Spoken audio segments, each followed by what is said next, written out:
Welcome back to Interior Analysis. I am your host for this episode, Jelani T. Kelly. I'm Evan Westman. I'm David Jones. And today we're doing something a little different. Just a little different. We're doing a tournament. We're gonna have movies fight each other for our love. And the topic of these movies, it's the MCU. We're doing an MCU tournament bracket. We seeded these based on ratings, highest and lowest ratings on Letterboxd. We were going to go by like IMDb originally, right? Yeah, but I think they had Black Panther like 14th or something crazy like that. So Yeah, not acceptable. yeah, So we're using the Letterboxd ratings, and I'm going to run down the rules. Thankfully, Evan, because I remember we announced it, I think, for the Exorcist episode, but we're gonna run down the rules again. So the format for each round, we have the initial vote, where we vote either movie or cast an undecided vote.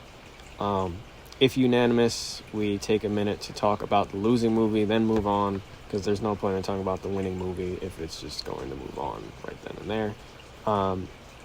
If split, the person in the minority represents their case for the one they voted for. If anyone casts an undecided vote, others try to convince him to take their side. I was going to say him or her, but convince him to take their side. We will debate if anyone is undecided or in the minority. Once debates are finished, final vote is cast. Everyone must choose a side. We're limiting this MCU bracket to the Infinity Saga. Everything from Iron Man to Spider-Man Far From Home is on the table, but there's only 16 available slots. So we have some movies we had to not put in the running, and I apologize if some of these are your favorite movies, but we're not going to be discussing them today. Iron Man 3, Doctor Strange, Captain Marvel, Thor the Dark World, Ant-Man and the Wasp, and sadly for you Guardians fans, Guardians of the Galaxy 2 will not be discussed today. yeah. I gotta bar my doors for all the Ant-Man and the Wasp fans that are gonna come after me. Yeah. Also, real quick, if you are listening to this in audio, like you're gonna get the same thing. But I might recommend watching this on YouTube because afterwards I'm gonna put in some visuals so you can like actually see the bracket and like see the progression of it as it goes. So that just might make it a little easier for you to follow. It's not gonna be up the whole time, but like as each round, like each matchup has a winner, I'll like just kind of show the progress. So that might just make it a little easier for you to follow as listeners. Yeah. All right. Are the rules clear? We ready to start? Yes. I am. All right. Let's get into this then. We have for the first matchup, first seeded Infinity War versus the 16th seeded Incredible Hulk. All right. I'll vote first. Infinity War. This is a hard one. And I knew, So like, hard. if this was so difficult, the rest I can't even imagine. But with a heavy heart, I'm gonna have to say Infinity War. Yeah, it's Infinity War. Yeah. I don't. But Jelani, you really wanted this one to be in. I think you were the one who pushed for this one to be included. So Incredible Hulk. Yeah, Incredible Hulk. Yeah, I think it gets too much hate, but then I realized the only notes I had to like big up this movie was good action, good Hulk. And nothing. I've seen this movie plenty of times, but other than that, Yeah. it's It's got the Hulk in it. I mean, I loved it growing up because I didn't care for the 2003 Ang Lee Hulk. So having a Hulk, like, not fighting mutated dogs and tanks, having fighting against military people Tim and Roth. having a Abomination, like, that fight was cool. And then he also used, like, I used to play the PlayStation 2 Hulk Ultimate Destruction, and you could, like, grab cars, and, like, there was, like, a skill tree or something, and you could unlock this ability called Steel Fist, where you rip the car in half, and that's what he did in the movie. He used the two halves of the cars as, like, gloves. It was really cool to see. But that's all catering towards the action and the Hulk. I really only watch for the Hulk scenes. I don't know why else you would watch a Hulk movie.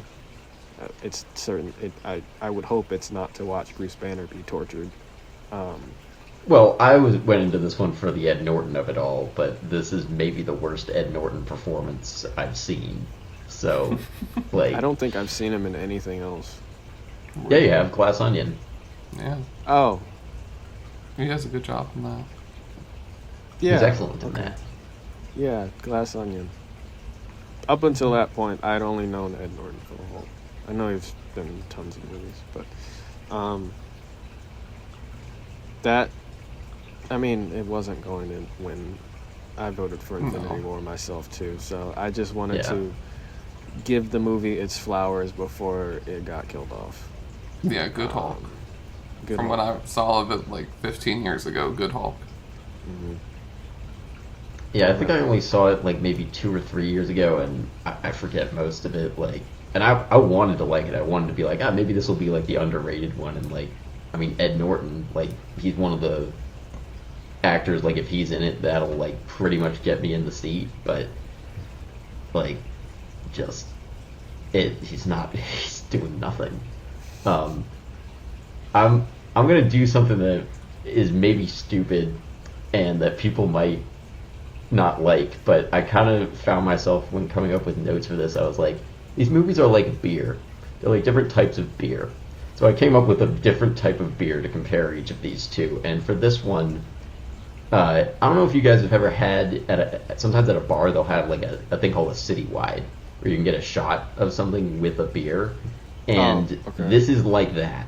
Like, this movie is like that. Like, it's a really cheap beer that's like barely does the job, and you only really get it because it's cheap and it comes with a shot, and the shot isn't that good. And in this case, the shot is Ed Norton, and he's not that good. You're just doing it for the feeling, which in this case is the Hulk. Mm-hmm. I mean, sure. Like, I mean, if you're not doing it for the taste, right? It's just like, it's a cheap way to get a little bit drunk. Mm-hmm. That's fair. Yeah, that's pretty much what I got for this one. Like, there's nothing special. It did. I do wonder if it would be better if it wasn't like if it was an origin story. And I figure we can't have that because of the 03 Hulk movie, but like maybe we'd actually remember it, and like it would matter if it was. I don't know. I haven't seen the 03 Hulk movie. What was I gonna say? I forget. I forgot. Sorry to break your train of thought. No, I had it in my head twice and then forgot it twice. That's just great. It was the second movie after Iron Man in the MCU. Mm-hmm. So it did, even though, I'm not sure it did well in the box office. We're not here to discuss box office for this. But I want to say it's the worst performing movie in terms of like total gross out of all of them. I could be wrong about that, but I think it's at the bottom. All of them. I think so. Okay. That's just like total money that it made, not necessarily like versus budget or anything. Just like total number of tickets sold, number of dollars thrown at it. I think it's really strange at the end of this movie that it was Tony that approaches General Ross, but then we don't see General Ross until like Civil War after this. Same actor, same role, but that's so weird to me. Like he approaches him about the Avengers Initiative. It's like, okay. Yeah, that one end credit scene always felt like, at least from the early era, like the most disconnected to me. Like it felt like they were still figuring it out, and that was like a whole different vibe and tone for what the world could have been. And then they went more comedy. But that's it. R.I.P. Hulk. Yeah. R.I.P. Hulk. We have 8-seeded Avengers, the first Avengers film, and the 9th-seeded Civil War. Oh boy. Yeah. I wish this one wasn't in the first round because I'm undecided on this. You're casting your undecided vote. Okay. I'm casting an undecided vote. I'm leaning towards one, but I don't want to say which, just to not skew your guys' arguments too much. And I'll have points that I make, but I want to hear you guys argue first, assuming you both are taking a side. I'm going Civil War. That's what I was thinking too. Like, the first Okay. Avengers, I just give respect because of what it did for comic book movies, but as far as pure enjoyment, like, I understand, like, you can't have Civil War without the first Avengers, but Civil War just does what the first Avengers couldn't do so much better that we needed to have done. Like, it felt, to me, like, that could... Civil War versus Infinity War is going to be a very hard conversation for me because of how just awesome they both are at doing, like, feeling the sensation that you're watching a comic book live and have it play out. There's a lot of controversy as far as like the plot holes and stuff when it comes to Civil War, but I feel like by this point the MCU had its identity. Like I feel like Avengers was still, like David said about the Hulk, it was still kind of figuring it out. Just Avengers being able to be made in the first place was something several people, I want to say most comic fans, didn't even see us getting to that point. So by the time we got to Civil War, it was just like, all right, we here. And I love that movie. I've seen it plenty of times. This might be the MCU movie I've seen the most. It has the introduction of Black Panther and seamlessly weaves him into the story. Then the introduction also, I don't think he should have been revealed in the trailer, but they probably got way more butts and seats. Spider-Man as well. Not an origin. They never really technically... Well, his whole trilogy was technically an origin, but they don't do an origin in order to weave him into this story as well. He was great in this airport scene he was in. Black Panther was an absolute menace, and he was boxing people up, like running the fade with everybody, and I loved it. And with good reason. Bucky being at the center of this after Winter Soldier. I mean, it's a Captain America sequel, technically. People like to call it Avengers 2.5, which is fine. I like to call it that because that's what it is. Because it's all except, like, Thor and Hulk. Yeah, and it's better than Avengers 2. Yeah. Oh, yeah. Easily. So, Yeah, like, no for me, argument that's there. just Avengers 2. I can go Avengers, Civil War, and then the Infinity Saga. And just throw the Yeah, Black we'll get to Panther movie in Ultron there. later and just... we'll save that for later, but yeah. Yeah, there's the airport scene itself. Like that's what it was all for. People like to make fun of it, calling it a civil scuffle or whatever. It's Yeah. clever. Yeah, the airport scene is what it was all building up to. But then I didn't expect to have the final fight between Cap and Tony. That was I know. so great. And then they started jumping Tony, and it was kind of funny. Them throwing the shield back and forth. It was great. It definitely strayed from like the comic origins of Civil War.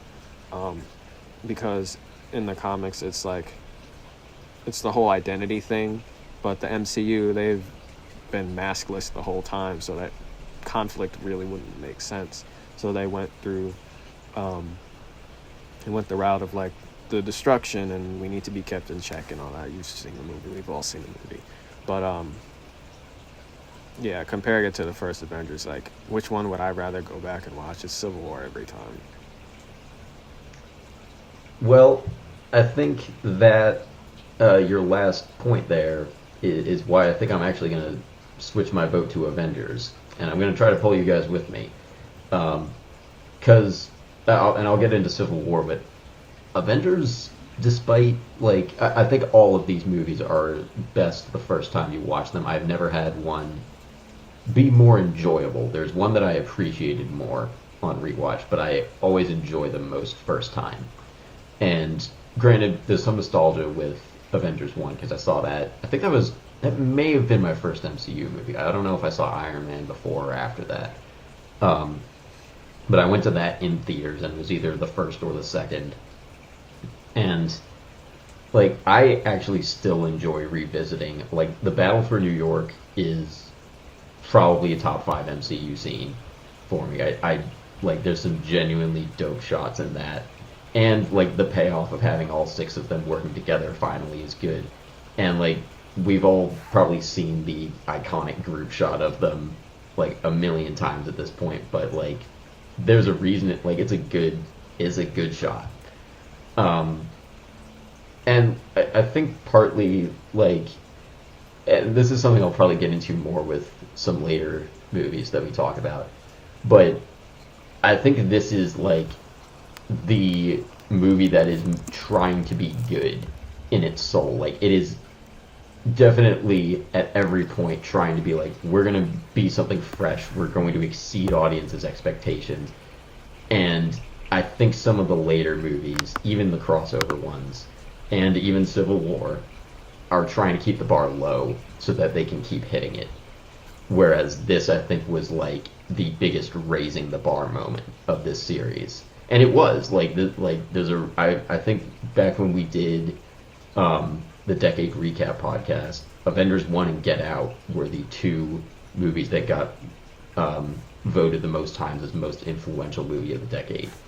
And you know, you can decry Avengers for like how it's changed like the movie landscape. I certainly have, but there's a reason it did, and I think it's because it worked, and it wasn't guaranteed to work.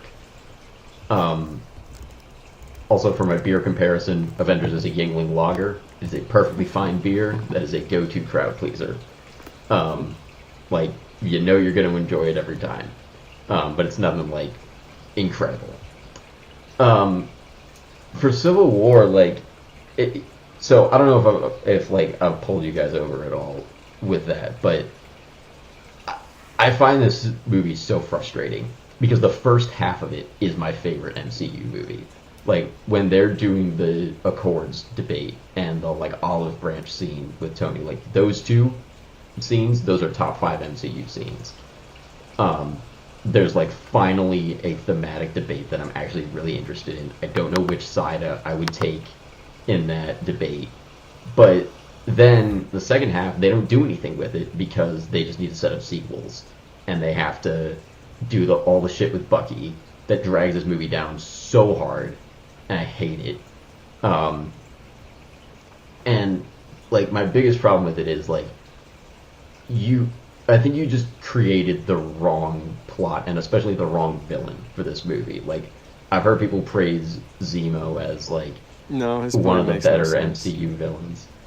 I don't have a problem. Okay, well that too. Like yes, the plan is dumb, but I think he's just the wrong villain. Like if you're gonna set up the Accords, which is like again genuinely interesting, he's the wrong villain for that kind of plot, like that kind of argument. My rewrite of this movie would have a villain he's not like opposed to the Avengers, he's not out to get them, but he's just causing trouble, and then you have both sides go try and stop him, and the Accords kind of get in both of their ways, where like Cap's team has more limited resources, and maybe they've also got someone who's like a loose cannon and causes unnecessary destruction and maybe like it shows like maybe they should have been kept in check by the Accords.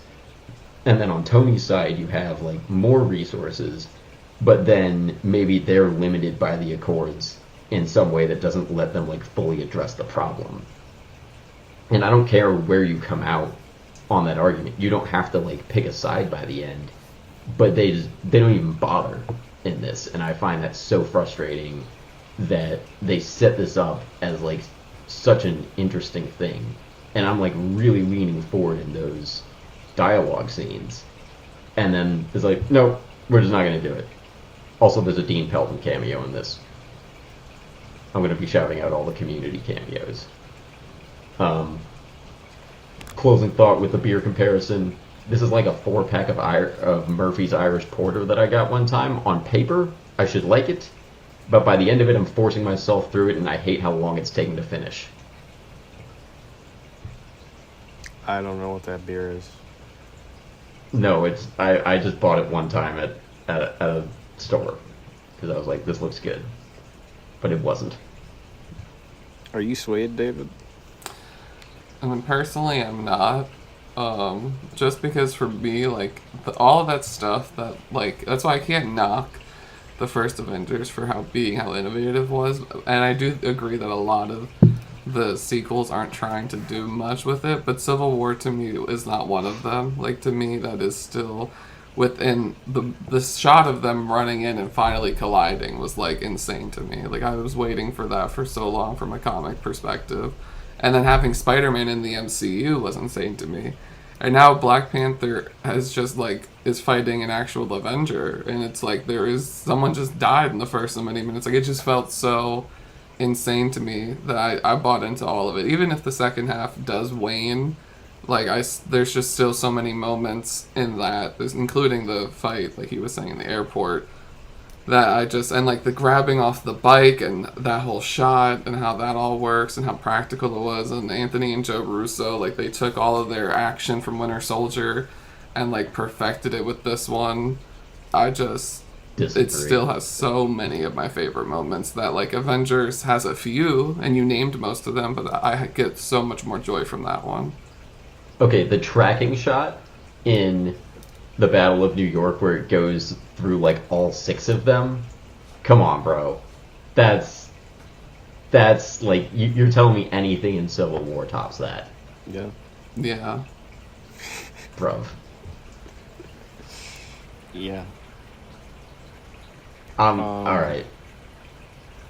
That's what I got, I guess. Like, so my vote's Avengers. Are we ready for the final vote here? I don't think I have more. Yeah, I mean, I'm still going Civil War, but I'll mention some of the points I had for Avengers. Okay. Like I said, I'm voting Avengers, but it sounds like I lose. Yeah, I'm doing Civil War. All right. Yeah, a lot of people. I'll update it. You guys can go ahead with your Avengers points. A lot of people didn't think it would happen. Even once the movie was set to come out, like, a lot of people didn't think it would work. But it did. Minus points for Hawkeye being mind controlled for half the movie. Plus points for Loki. Hulk slamming Loki has been parodied to death. Take off the suit and what are you, genius, billionaire, playboy, philanthropist. Great quote. Thor versus Hulk round 1. And then, of course, I'm always angry. Like, that, I think that's probably my favorite scene from that movie. Yeah. Hulk is at his best in Avengers 1. Yeah. Yeah. I put a gun in my mouth and the other guy spit it out. Like, that's wild. No, I'm not gonna knock Avengers. I just enjoy Civil War more as a movie. I'm not saying Avengers is beyond criticism. None of these movies are even close to perfect. But I think it's just like, I feel like Civil War is limiting itself in so many ways, and Avengers is like, even if it's not hitting the mark at every point, I do feel like it's trying. Like, the last act of that movie is like we are going to give you some shit that you haven't seen before. Like in 2012, we had not seen that before. And it was definitely influential, like, not knocking the influence, like, literally the year after Man of Steel came out. Because DC thought they could do the same thing. They were like, oh, comic book movies make money, or they can make money. We're going to start our own a year later. So, yeah, I can't say, other than the Hawkeye thing I mentioned, like, I can't say anything negative about Avengers, really, but Civil War takes it for me. Yeah, there's a lot about Avengers I like. Like, I'm nostalgic for it, because it was, like, the first big group movie that, like, 12 or 13 of us went to, and we all, like, were super hyped for it, and it was just so many firsts. Like, I think Black Widow's introduction is fantastic, and I still really enjoy it. Her running away from the Hulk is genuinely scary. So you have some great Samuel Jackson moments, and we get to see him, how do you control these, like, beings that's one's literally a god, and we get to see that kind of play out. Loki's Coulson. really good. I love that. And, like, yeah, the ending has some really iconic moments. The shot Evan talked about, Hulk sliding down the buildings and jumping, it's pretty amazing. The Hulk smash is amazing. It's, Shawarma. Thanos teased at the end. Yeah, that which set up the blew entire everyone's rest of it. The saga, yeah.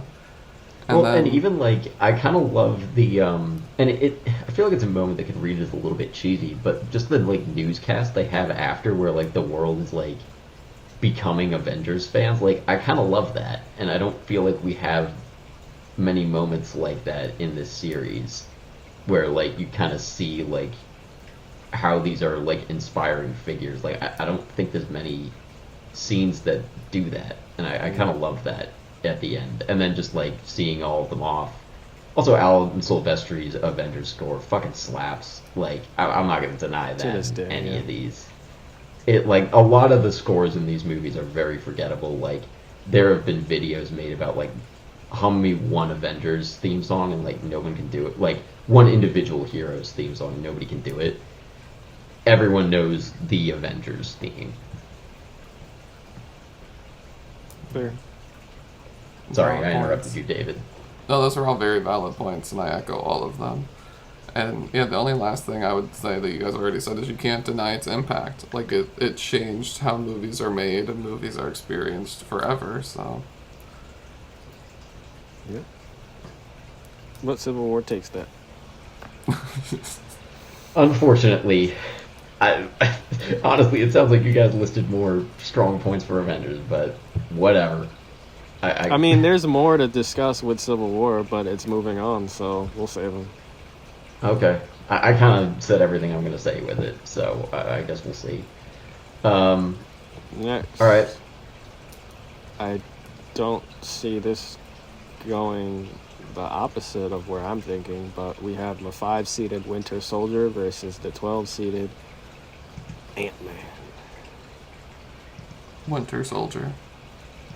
Winter Soldier. Undecided. Evan. I'm serious. Evan. I'm serious. Come on. Convince me. So, if the original Ant-Man that Edgar Wright was supposed to originally make came out, I could see a different reality where I might have chosen that. But the first Ant-Man, like all of the Ant-Mans to me, are incredibly forgettable. What the Winter Soldier film, similarly to the Avengers, was very much so the MCU deciding, alright, we have two directorial styles that we're going to pursue with tone, and one of them is going to be James Gunn and Guardians, and the other one is going to be the Russo brothers and Winter Soldier. And whichever one wins out, and maybe we can combine them when they come together. And that's 100% what it is. What they did is some really impressive filmmaking. There's not much of the story that I could remember, but I don't remember anything of Ant-Man. And I remember a lot of the shots and, like, the action scenes. Like, the whole opening boat siege was some of the best action filming I remember seeing of that decade. It was really good. The highway That's because you scene. guys haven't watched Mad Max Fury Road. Sorry, that came up before we started recording. you're saying that because you haven't seen Fury Road. Yeah, but that I'm came out sorry. after too, so you gotta respect It came out a year after. Give me a break. Yeah, that's 365 days. You gotta respect it. It's a different cycle. Bro, that's... you gotta see it. I do definitely have to see it, but that doesn't. I can't say it takes anything away from Winter Soldier's action, which has been applauded. And it is very. There shouldn't even be an argument here. Like Ant-Man. I remember Luis from Ant-Man, and I remember the Ants promo with Michael Douglas and Paul Rudd slapping their thighs more than the movie itself. Like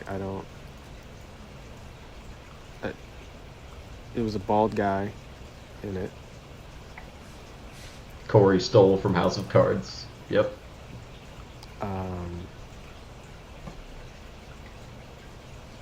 Man, I'm legit struggling to remember them. Baskin Robbins was in it. That made a cameo.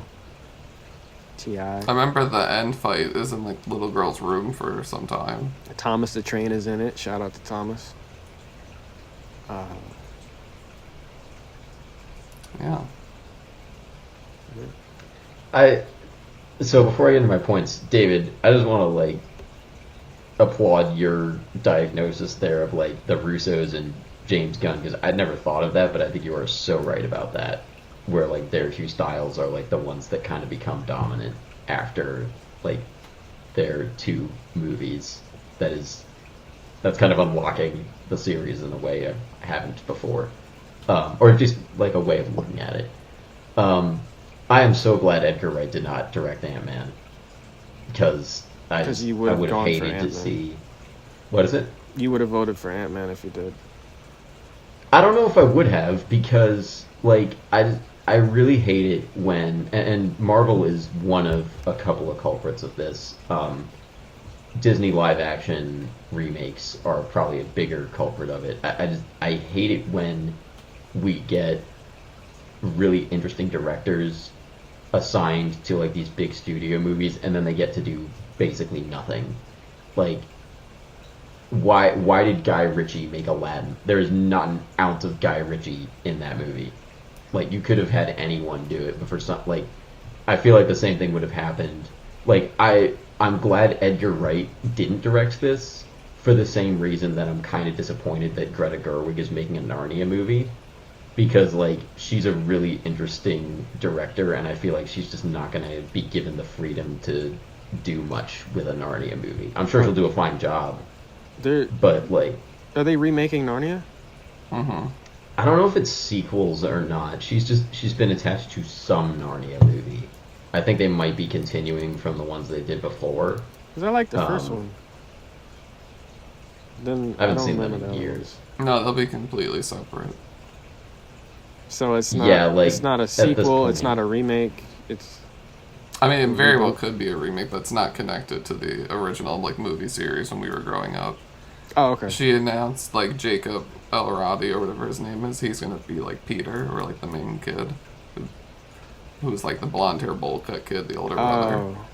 Yeah, I don't. So she's so I guess they are doing it, because the one that would be next is the Silver Chair. I think if they are going to continue like in the order the books were written, I don't know, but anyway, like, yeah, all right. I think you guys have convinced me, so I'll save my thoughts on Winter Soldier. Because like there's a little bit that I like with Ant-Man. I was a little surprised. I watched, there were a few Infinity Saga movies that I hadn't seen at the beginning of last year, and I just finished them out over like a month, and this was one of them.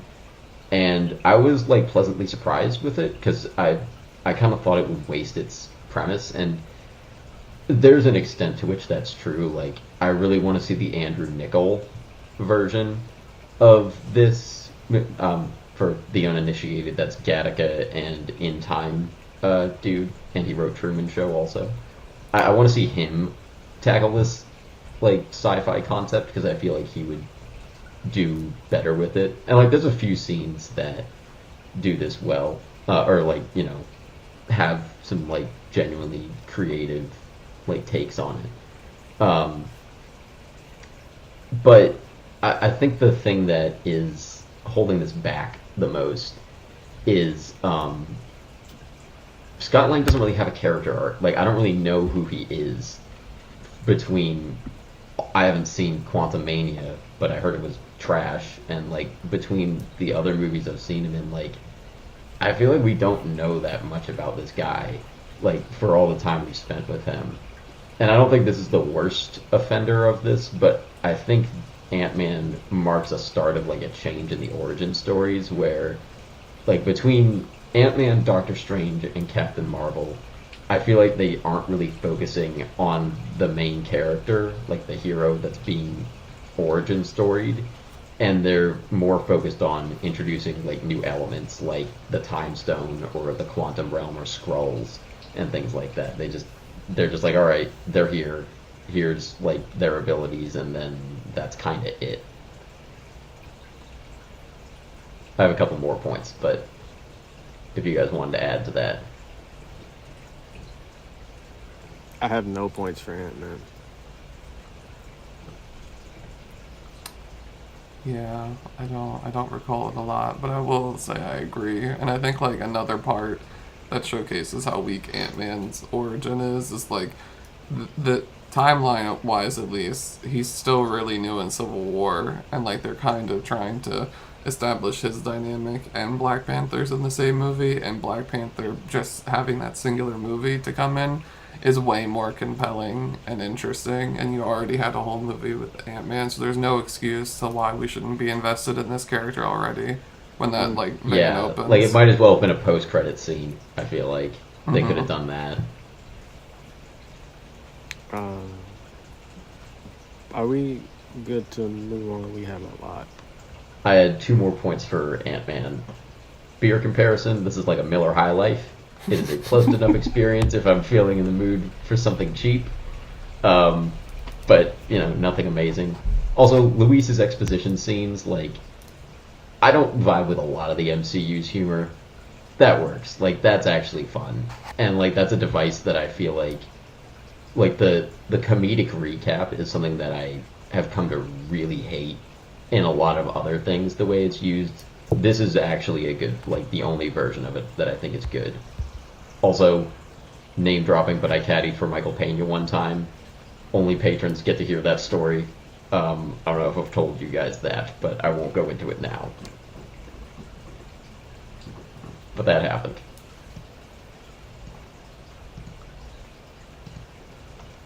Okay. That was all my points. Votes. It's Winter Soldier. Winter Soldier. It was always. Yeah, I guess it's Winter Soldier. It's always Winter Soldier. I don't. Maybe I shouldn't have pretended that it wouldn't be, but I don't know. I knew you weren't serious. I was, but like, No, you weren't. there. I guess I didn't have a lot to stand on. Yeah, no. There's going to be a couple of those later, I think. Ant-Man got stomped out. That's true. Got squished. Yeah.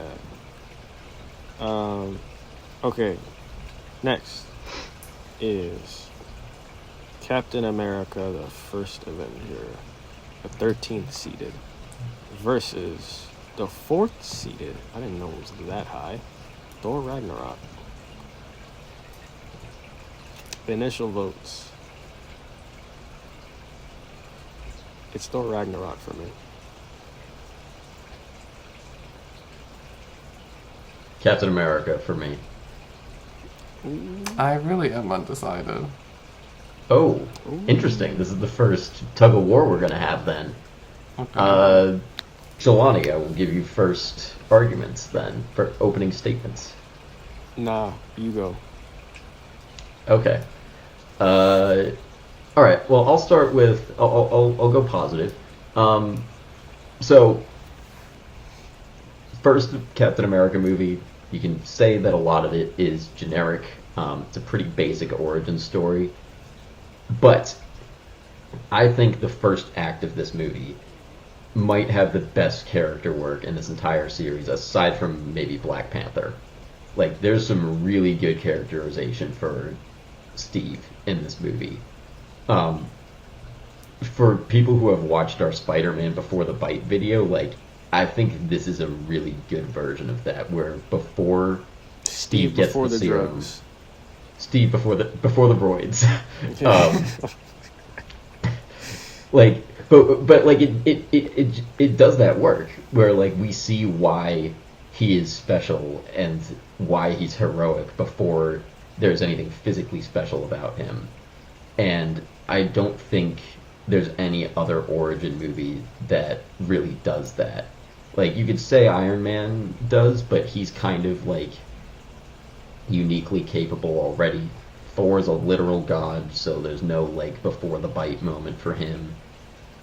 And then I like there's other origin stories where like the characters actually do acquire their power in some way, but I just think we don't get any character work with it. And like I think that's the thing that's really lacking in this series, but this movie definitely has it. Granted, I can't say it has much else going for it. Like I think this is the one that I have like it's been the longest since I've seen it. It's either this or the first Thor, but that one's not even in the running today. Like I remember liking it as a 13-year-old, but like yeah, this isn't anything special aside from that. So for beer comparisons, it's a Corona. I basically enjoy it, but there's plenty of other beers out there that can do what it does better. All right. Floor is yours. Thor. I'm not gonna compare it to a beer because I don't know beers like that. It's got Carl Urban in it, so that's a plus. It's got a full Thor versus Hulk fight. First one being the Avengers. I didn't expect to have to argue. Hela being a badass. Catching and destroying Thor's hammer. We've seen Vision, I think, by this point, lift his hammer, but it's never been, like, shown to be able to be destroyed. So, that's a pretty big intro scene for her. She just walks in and you see she's there to F things up. It delivers on its promise with the title, like, Ragnarok actually occurs. Odin dies, which also sets up for Thanos to come out of his hidey hole. We have a good dynamic between Thor and Loki this movie, I think. Something I honestly think the first two Thor movies were missing. Well, Thor the Dark World had a bit of it, but you didn't see that. And I don't blame you. We have the entire... Well, we have I've been falling for 30 minutes. Yeah, I'm just quoting some memorable jokes, I think. I've been falling for 30 minutes with Doctor Strange. I think that was towards the beginning of it. Introduction of Valkyrie. We have Jeff Goldblum as the Grand Master. And then before the bridge scene, we have the get help scene where they're arguing like siblings back and forth before they do that whole shtick. Oh god, I forgot the scene. Was it Thor that threw a ball at the window and the ball bounced off the window and hit him? And then we have the finale. We have Hulk versus Fenrir. And then specifically, my favorite scene in the movie is the bridge scene where Hela asks Thor what he's the god of again. And you know, he lights up like a Christmas tree, leaps into the air, and the shot of the lightning striking out of the sky and behind him as he's like jumping towards wherever were they undead? I don't remember. It looks like a painting. Like I've seen actual paintings and fan arts of that. I will give you that's a dope shot. It's a great shot. I watched that scene earlier today. And he has a similar entrance in Infinity War. It's wild how many cool entrances Thor gets. I think the comedy outside of Korg works for me. For this movie, I'm not counting Love and Thunder by any means. Um, on rewatches, I just don't find Korg funny. It's just not. But other than that's really all I had on it. I was just listing what I enjoyed about the movie. I wasn't, like I said, I wasn't expecting to need to convince anybody on Thor Ragnarok, but here we are. Yeah, Okay. that's what I got. David, where you at? So, I think I've made up my mind. The reason I was split was because on first viewing, I really enjoyed Thor Ragnarok, but then when I tried to rewatch it, I can't really rewatch it all too much. And then first viewing, I didn't like First Avengers. I fell asleep during it, and I've always tried to get into it, but I don't think I can get into it because, like, if it was just the first 30 minutes, I think I would give it to Captain America. But if I choose the whole movie from start to end, I think I have more of a consistent entertainment level through Ragnarok with the jokes and the action that I'm gonna give it to Ragnarok. Okay. I'll go through my points for Ragnarok then. I'll go through mine. I don't think these are gonna. Cat, so. What? Yeah, I'll go through mine. Oh wait, no, I won't go. I'll save mine for Ragnarok because like I have points, but if it's gonna move on, like I can't really say much about it. I just don't like it, and I'll get into it. But it's not really like a point by point that could. Like I think my best argument for this matchup is just like what Captain America does right. Like yeah. So go ahead. So, good ending for Captain America. I'll give it that. I had a date. It's great. The jumping on a grenade scene, we were talking about the characterization. I think he does have the best characterization out of... I actually really like Iron Man's too. But, yeah, I think they're tied. But, like, this origin movie is, like, I think it's better. Yeah, that grenade scene is wild even to look back on it now. Like, oh, that said everything you needed to know about his character. I could do this all day. That comes back a lot of times throughout the rest of the MCU. I also thought to mention the really funny clip of the behind the scenes of Chris Evans acting like he couldn't do a push-up. That's funny. And then Cat punching a Nazi. What more do you want? Oh yeah, I meant to say that. This is the one movie where somebody punches a Nazi. Big tick up. But those are my points on the first Avenger. But I'm going Thor. That's my final vote. Final votes. I'm going Thor. Final vote, Captain America. For Ragnarok. Okay, and I already updated the bracket because yeah. All right. I think that was a good debate though. I was a little surprised that one was. I could have sworn tighter. Thor was losing that. I could have sworn Thor was losing that. We're on the other side of the bracket now. I don't think this one. Well, we'll see. We have the 14th seeded. Wait, I think we had no, 14th seeded Age of Ultron versus the 3rd seeded First Guardians of the Galaxy. Initial votes before you even get into points, fellas, gentlemen, my guys. Ultron.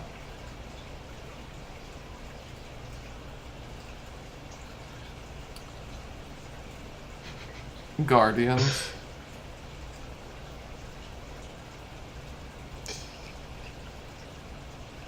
Guardians. Okay, I'm not gonna fight for this one. I know I'm gonna lose. I will save my thoughts on Guardians for later because there is nothing I can defend about Ultron. But I do think it's better. Y'all are gonna hate me for it later. You can start hating me now. But like I'm not. I know I'm gonna lose, so I'm not gonna try. We can state the stuff since it's not moving on. State the good stuff about it. Oh, the good stuff about Guardians? No, Ultron. Okay, there's nothing good because I have one good point about Guardians. I don't really have anything good about Ultron. Oh, um, okay. yes, guys, you just fucking wait for when we talk about Guardians. It's probably gonna be next round. Nah, Ultron is like the definition of underwhelming. You do another big crossover movie, and like I should be excited, but I'm not. Like I can't remember a single good character moment in this movie. It abandons the serious tone completely for like jokes. It just gets obnoxious in this one. I think Guardians kind of like was. It's obviously not the first one to have comedy in it, but this just like the amount of fucking quips in this movie is just so much. And then I don't know if this movie deserves the blame for it, but I've always hated Tony's decision to blow up all of his suits at the end of Iron Man 3. And I feel like that only happens so that this movie has a reason to exist. Because how the hell is Ultron a better idea than Tony just making a shit ton of Iron Man suits? Like, also, I love all like I wish we had more time with like 40 Iron Man suit Tony Stark. Like then he basically just downgrades to one in like all the later movies. Like why? And this is probably the most generic use of an AI villain ever. Like it's basically the same as iRobot, and iRobot even has the excuse of coming out first. I'm not saying iRobot's better, but like this isn't even the first to do it. So like come on guys. Beer comparison, this is Miller Lite. It's a beer. It does the job, but it makes way more money than it should, and I don't think I've ever met a single person who likes it. Like genuinely likes it. Is anybody's favorite beer Miller Lite? No. Nobody's favorite Avengers movie is Ultron. Name one person. Prove me wrong, guys. This is very accurate.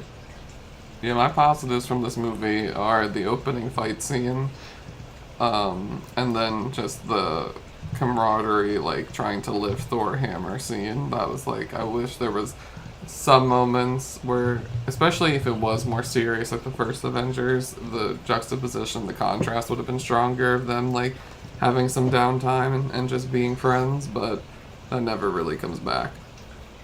Yeah, man. My points, you got the introduction of Scarlet Witch and Quicksilver. Scarlet Witch she stayed for a long time. So, yeah. Controversial, but I enjoyed James Spader as Ultron. My only wish was that maybe they should have made him more menacing, I think. Like, he was a bit too quippy. I know it was Tony's personality, but if you're an AI set out to kill all of humanity, I would like to think you're a bit more threatening than accidentally ripping somebody's arm off. Vision's in this movie. This is his introduction movie. You have the scene with him lifting Thor's hammer and their reactions following. That was the only clip not accidentally, but the only clip I saw before we recorded this bracket, and their reactions following are really funny, because you had the camaraderie scene prior to where they're all trying and Cap moves it, and we'll get to that payoff. But right. And then David already mentioned the opening scene with the action shot of them all together. And then my last note was just because I couldn't think of anything else for this movie. So I will say, like, a positive for this is, like, it's just individual shots, and I don't think they top the group shot from Avengers 1. But there's some good, like, I think you call them splash panels in comics, where it's, like, the where whole page. Like, yeah. Mm-hmm. There's a few shots in this that are, like, evocative of that. I don't really read comic books, but I've read enough and, like, know enough about it to know that's a thing. Yeah. So final votes. I mean, there was no decision to be made or debate to be had. I'm sticking by Ultron, but yeah. Final vote. I'm going Guardians. Yeah, it's Guardians. Alrighty. Yeah, the showdown's gonna be next round. Oh boy. Yeah, round 2 of this whole thing is finna go down. It's gonna be good. Well, we don't know exactly what it's gonna be yet. So. No, I think this round 2, this specific part of the bracket, the top right part of the bracket, will be the least heated. Well, heated to strong, maybe, but least debated, maybe out of the rest. The rest of round 2 is it's stacked. Next we have my screen froze. The 11-seeded Far From Home versus the 6th-seeded Iron Man 1 movie. Do we have initial votes? Iron Man. It's Iron Man. I don't even know. Oh, I actually forgot to add it to my notes. Oops. Well, let's talk about Far From Home if you have anything for it. The Italy scenes are beautiful because they were shot on location. Nice. Is that your only positive? I mean, I'm not gonna praise it that much, but I think it has a little more than that going for it. My only note is the Mysterio scene before Pete gets hit by the train. That's cool. Yeah, some of the Mysterio scenes are pretty well done visually, because I wasn't sure how they would put him to screen, but I think they do it pretty well, even if the character isn't really there. Yeah. Okay. This is the one I'm freshest with. I just rewatched this yesterday for the first time since the theater, because I remembered really liking it, but I was like, I think I need to check back in on this one before we do this. The finale's dope, I think, with Spider-Man facing off against all the drones. Like, that's a pretty solid action scene. One of only a few that I actually like revisiting from this series. There's some rough logic holes in this one, though, and it definitely feels like it's going for a younger audience in a way that I am not huge on. Also, I feel like they dropped the ball on Peter's arc to the point where he basically doesn't have one.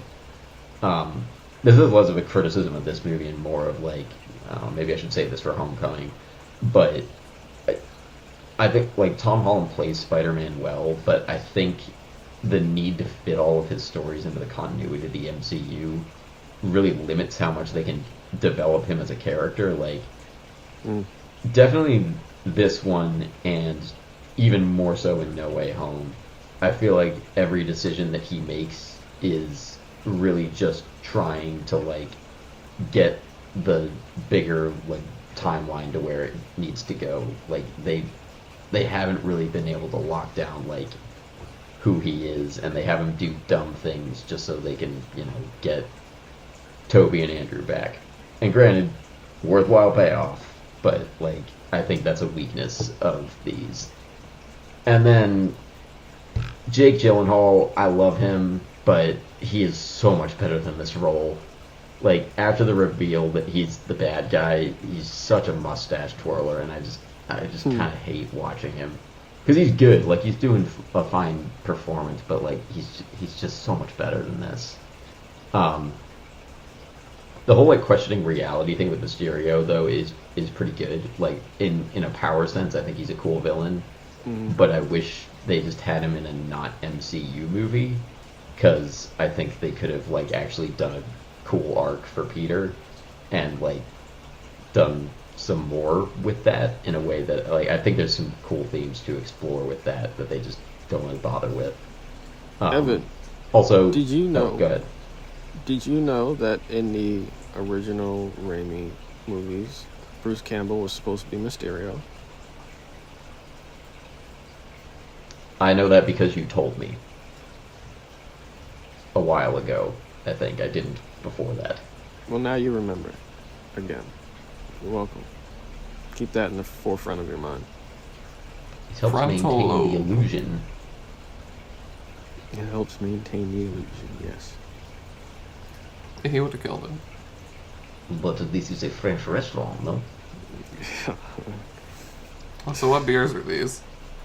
Oh yeah. Well, before the beer, final point: Ned over Harry Osborn any day. Fuck Harry Osborn. Ned's all right.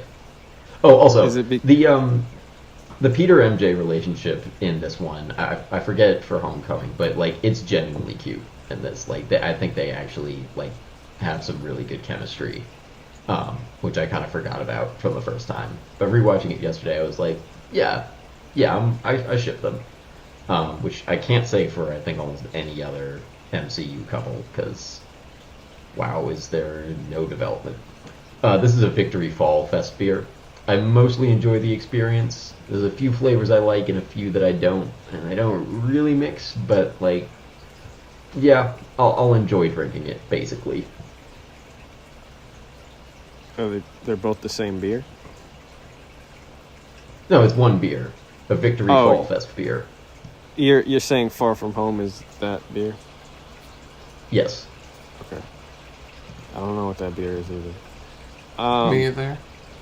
Some of these are a little obscure that I have in here. Next. Oh boy. Oh, this hurts my heart. I know which way I'm leaning. Well, not leaning. I know which way I'm gonna go, but I hate to see. This matchup is wild. Spider-Man Homecoming, the 10th-seeded Spider-Man Homecoming, versus the 7th-seeded Black Panther. Black Panther. I'm going Black Panther. See, this is so wrong of us to do this to ourselves. Because it is There's like no doubt in my mind here. I don't know what you guys are on. No, Homecoming is a great movie. I I'd really go like to Black Homecoming. Panther. Because it should be Black Panther. And we'll talk about all of that. But Homecoming, like, to me, he literally sat out to make, John Watts was like, I want to make a John Hughes film with Spider-Man. And that's exactly what it is. And it fits it so well. I saw the movie, like, 3 or 4 times in theaters just because it was, like, such a good summer vibe. And I was like, yes, this is, like, a movie of the summer. But Black Panther, it needs to be Black Panther. Because Black Panther, as a whole, is a better, more impressive movie. Yeah, I don't even see how this is a, like, sorry, I don't want to throw too much shade, but like these are not in the same league. I really enjoy both. No, they're both really good filmmaking. Yeah. But yeah, it's gotta be Black Panther. So are we all final voting Black Panther? Mm-hmm. Yeah. Yeah. Okay, we'll talk about Homecoming. It's the first MCU Spidey movie, which is pretty major because we didn't even think we'd get this far as seeing Spidey in the MCU at all, because they were still, Disney and Sony couldn't get along. Having him in Civil War gave us hope. We got Homecoming. John Watts, is he known for teenage rom-coms? I don't know. I don't know if he's even, like, I was I'll look shocked him when up. he got hired. I think I this wasn't might sure be if his he only. directed before this. But I definitely think that's his wheelhouse, is he likes to stick with just, like, teen stories. So that was one of my points for it. It's a teenage rom-com with superpowers, which I think works for it, especially as the first outing for a young high school Pete in the MCU. I think it solidified Tom as this universe's Spidey, because I just saw part of an interview between Daniel Kaluuya and Tom Holland where Tom thought he was going to get fired in between movies. Like, he originally, I didn't know this, went up against 1,500 other teenagers to be cast as Spider-Man. What the hell? I think I had a friend who thinks he was like, they didn't tell us, but he was like, I think I auditioned for Spider-Man. And then he went through like 6 or 7 months of callbacks. And I think he worked. the audience rocked with him, so the studio would too. And as they probably could have changed actors between Civil War and this movie, but I'm glad they didn't, because we got to see Tom Holland's take on Spider-Man. And my favorite movie from the scene was the good old Spider-Man scene in the car with Vulture. Yeah. Michael Keaton. Yeah, Michael Keaton is good in this. He's really that good is in this. that is a tick up. We had the twist with him being Liz's father. That was wild. When I first saw it, I was like, what's he doing in Liz's house?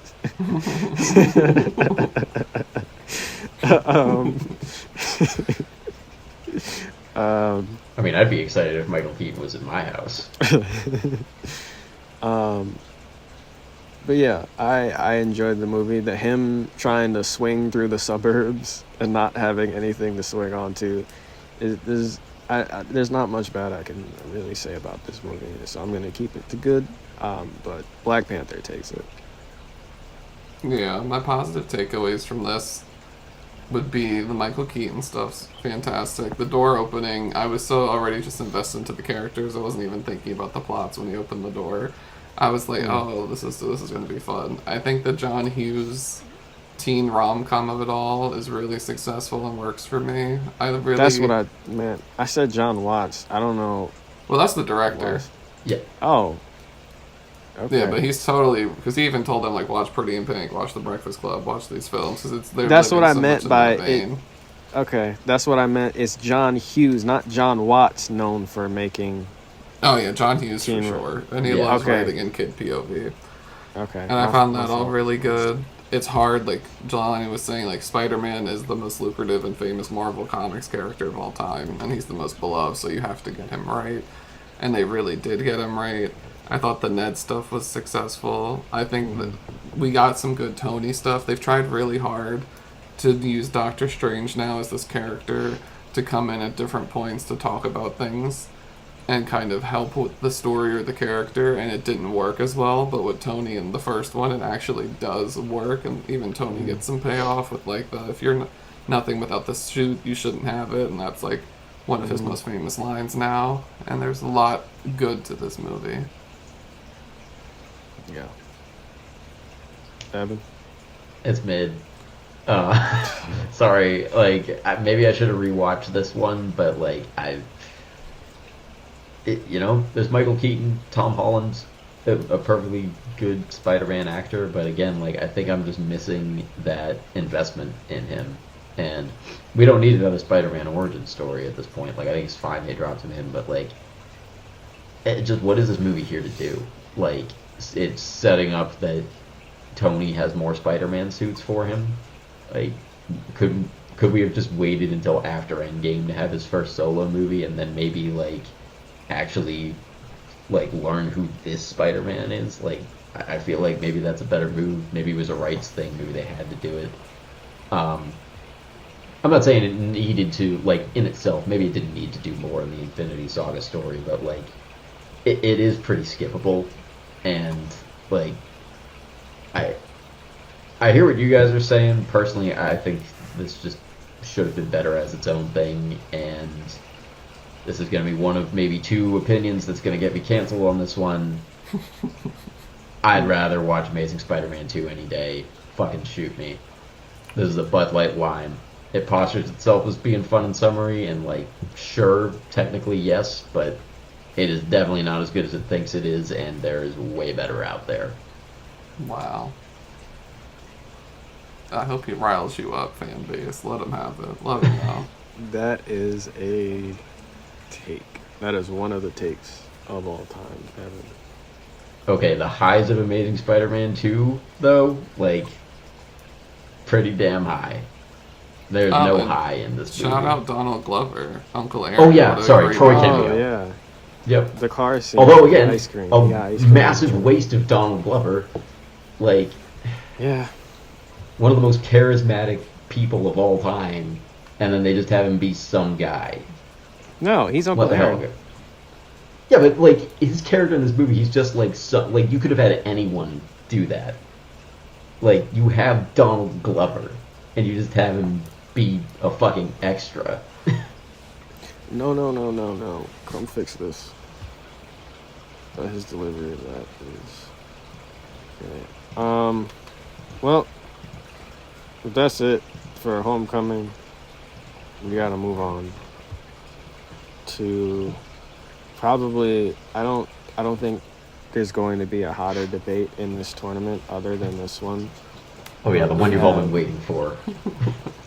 Ladies and gentlemen, and non-binary friends, we have the 15th seeded Iron Man 2 versus the second seeded Avengers Endgame.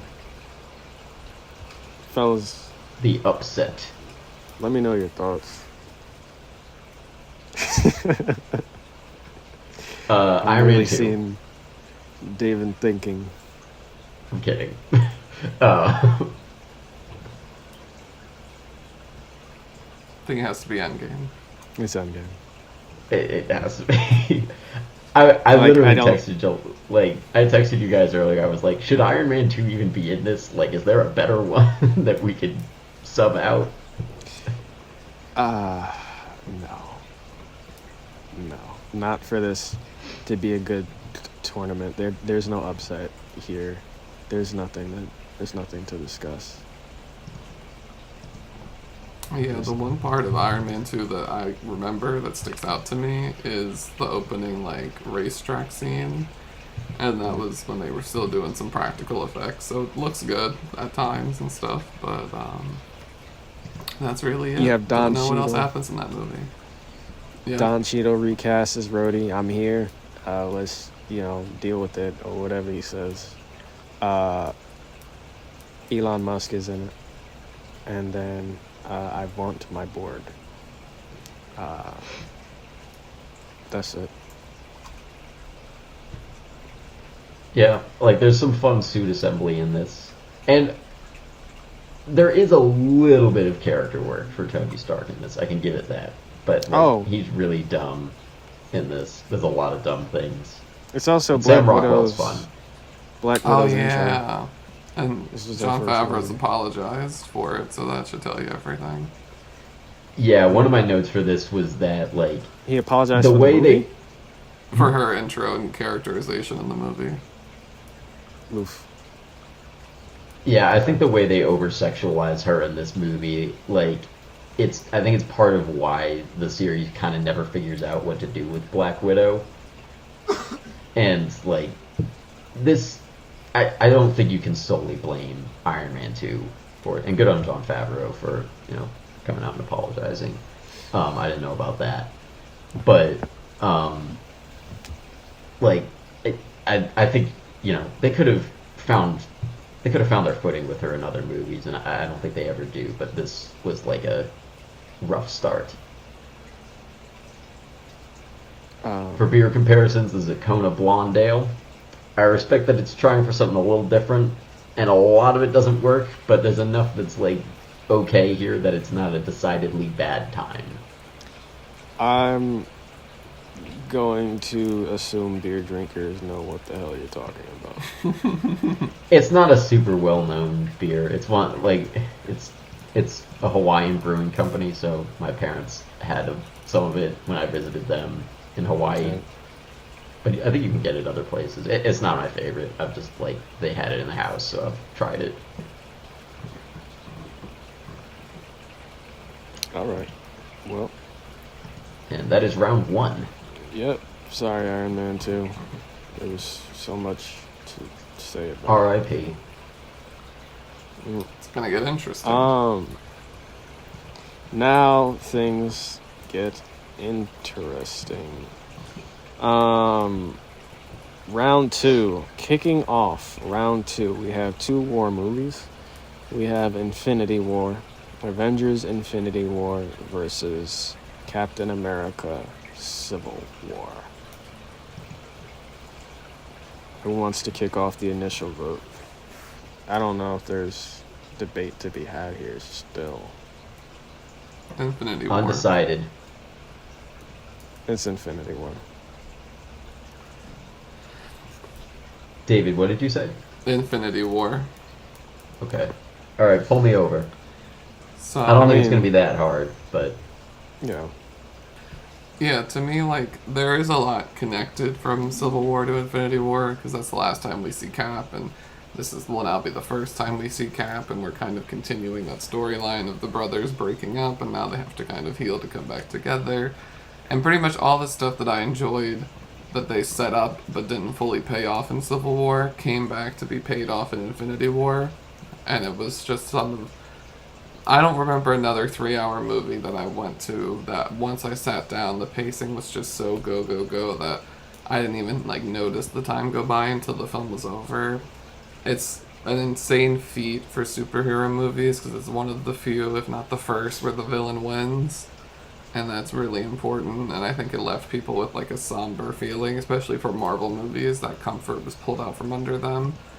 And it has some really, really good performances, and the score is fantastic. And it was just really impressive seeing all the different tones and worlds come together in a pretty seamless way. Like, the Russos were able to take other directors' visions and voices and fuse them in with their own in a way that it felt like its own thing, but also cut from the same cloth as the other ones. I'm going to save Alright. my points. I'm gonna let. I think what David said was enough. I have plenty of points for this movie. no, it's enough to pull me to, yeah, it's Infinity War. I've said my piece on Civil War, so if you guys want to throw in more, go ahead, but I'm going to move on otherwise. No, I think we said enough to for that first round to give respect to Civil War, to beat Avengers, but it's going against Infinity War now. Come on. Yeah. But the shot of the shield going into his fake heart and the light going out is iconic. Yeah. Good for that. Also, for the unit, not Unibeam, but I think it's a repulsor blast. Against the shield, when he's like shooting it against the shield, that shot. Woof. That's a good one. All right. Well. So Infinity War moves on. Yep. Next, in round 2, we have Winter Soldier. The Captain America Winter Soldier versus Thor Ragnarok.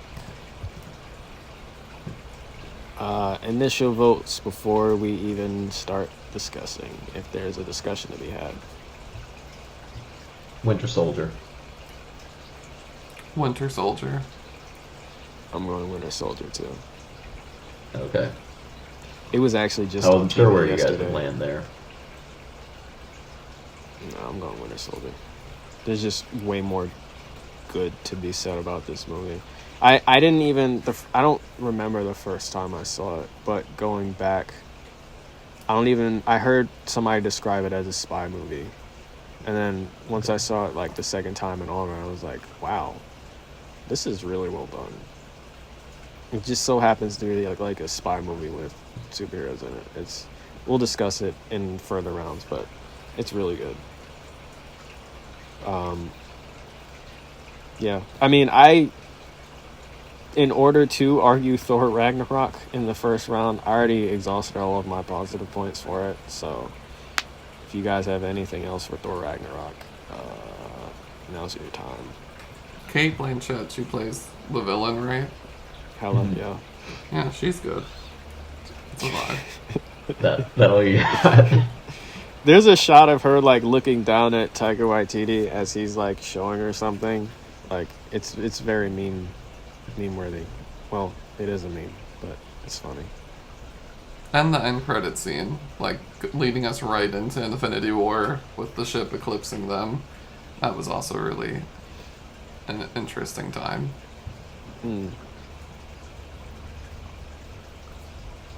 Yeah, I'm super mid on. I didn't really get into mine, and I don't have a lot here. Like, everyone seems to love this one. Like, I've seen a lot of people name this as their favorite. And they're like, oh, it's so different from all the others. Like, where?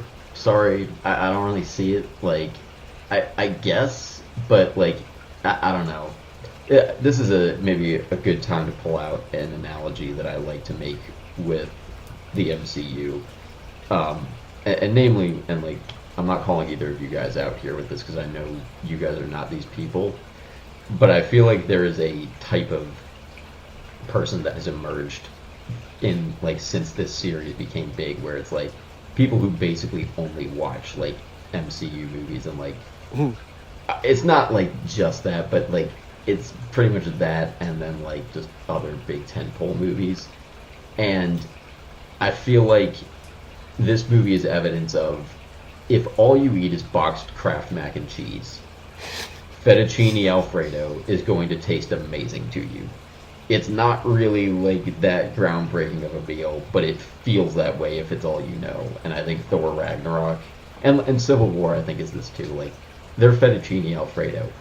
By comparison, sure, they're better. But like, if you've seen other stuff, you know that it's like, I don't know. I think I think this is one of the most overrated movies in this series. And like, I don't really have much to praise or criticize. Yeah, I know it's seated so high, so people obviously like it, and I've heard plenty of people praise it. I don't see it. I just like, I watched it and I was just like vaguely bored and like occasionally kind of annoyed at it. Honestly, the best part of watching this movie was when I had to stop watching it and sprint down to 30th Street Station to give my roommate her laptop charger. That was better than the actual experience of watching the movie. It's a blue moon. I feel like I should like it, but honestly, it just leaves me feeling kind of gross and bloated and like I wasted my time and my money, even though I didn't spend any money on it. Your analogies are really funny. I kind of had fun with it. Yeah. I think I started off. I think I was just gonna do it for Ultron and say, like, you know, whenever you have a beer that you're like, yeah, this is, you know, a beer. That's Age of Ultron. But then I was like, I bet I could do this for other ones.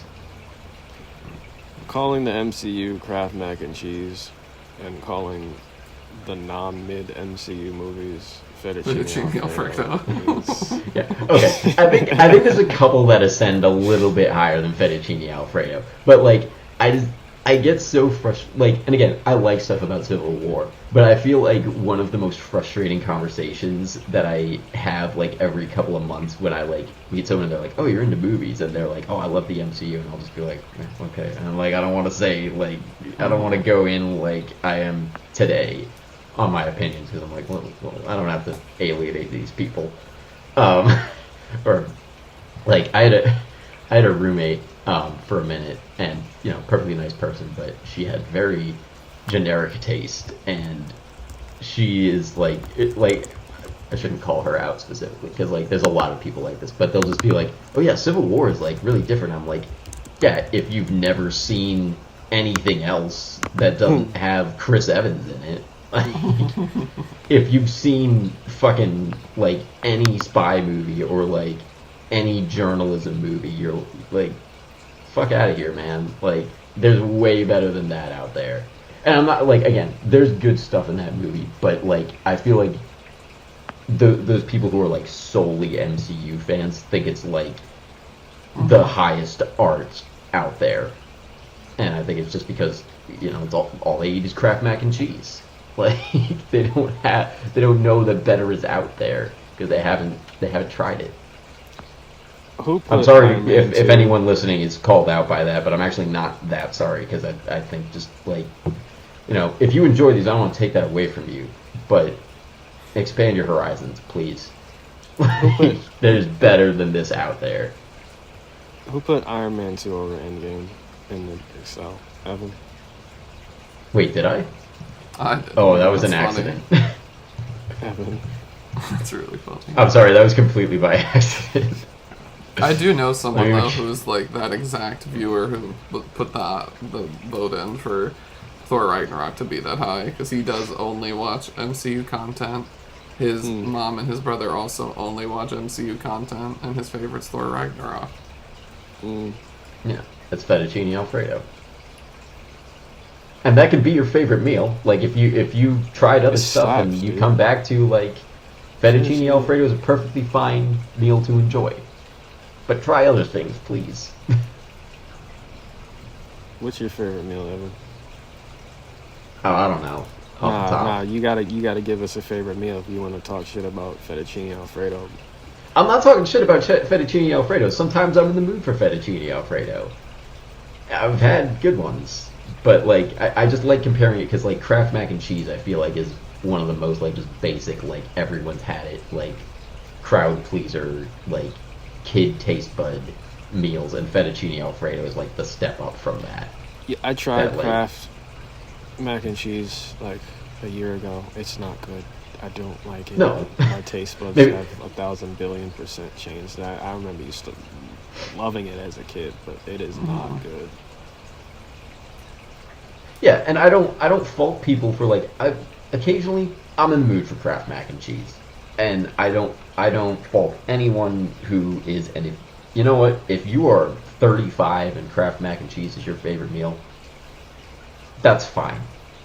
If you're you should paying eat other taxes things too. and contributing to society, then eat your damn Kraft mac and cheese. Yeah. I'm not like saying anyone should feel bad for enjoying it. Just like if you're 35 and you haven't tried anything other than Kraft mac and cheese, you better have some major allergies to justify that, because if not, you're just a petulant child. To be honest, I feel like I'm getting a little bit mean with this, but that's how I feel about like the way people talk about these movies sometimes. So that's it for Thor Ragnarok. We're Yes. trucking along here. Next, in round 2, we have... Oh boy. I don't think this is... Actually, we'll see. We have Guardians of the Galaxy, the first one, versus Iron Man, the first one. Initial votes, gentlemen. Iron Man. Guardians of the Galaxy.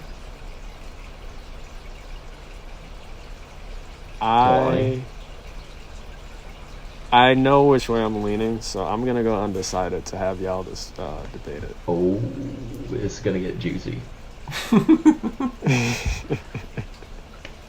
Gloves are coming off. David, do you want to go first with this?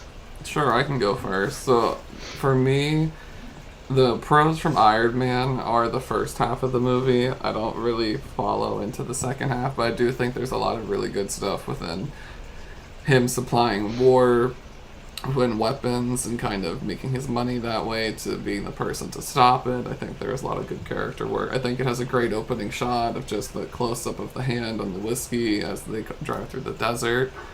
But as a whole, I'm just more entertained by and impressed by Guardians. I like team-up movies where they come through and you meet them all in the same movie and they have different walks of lives and they come together to form a fellowship.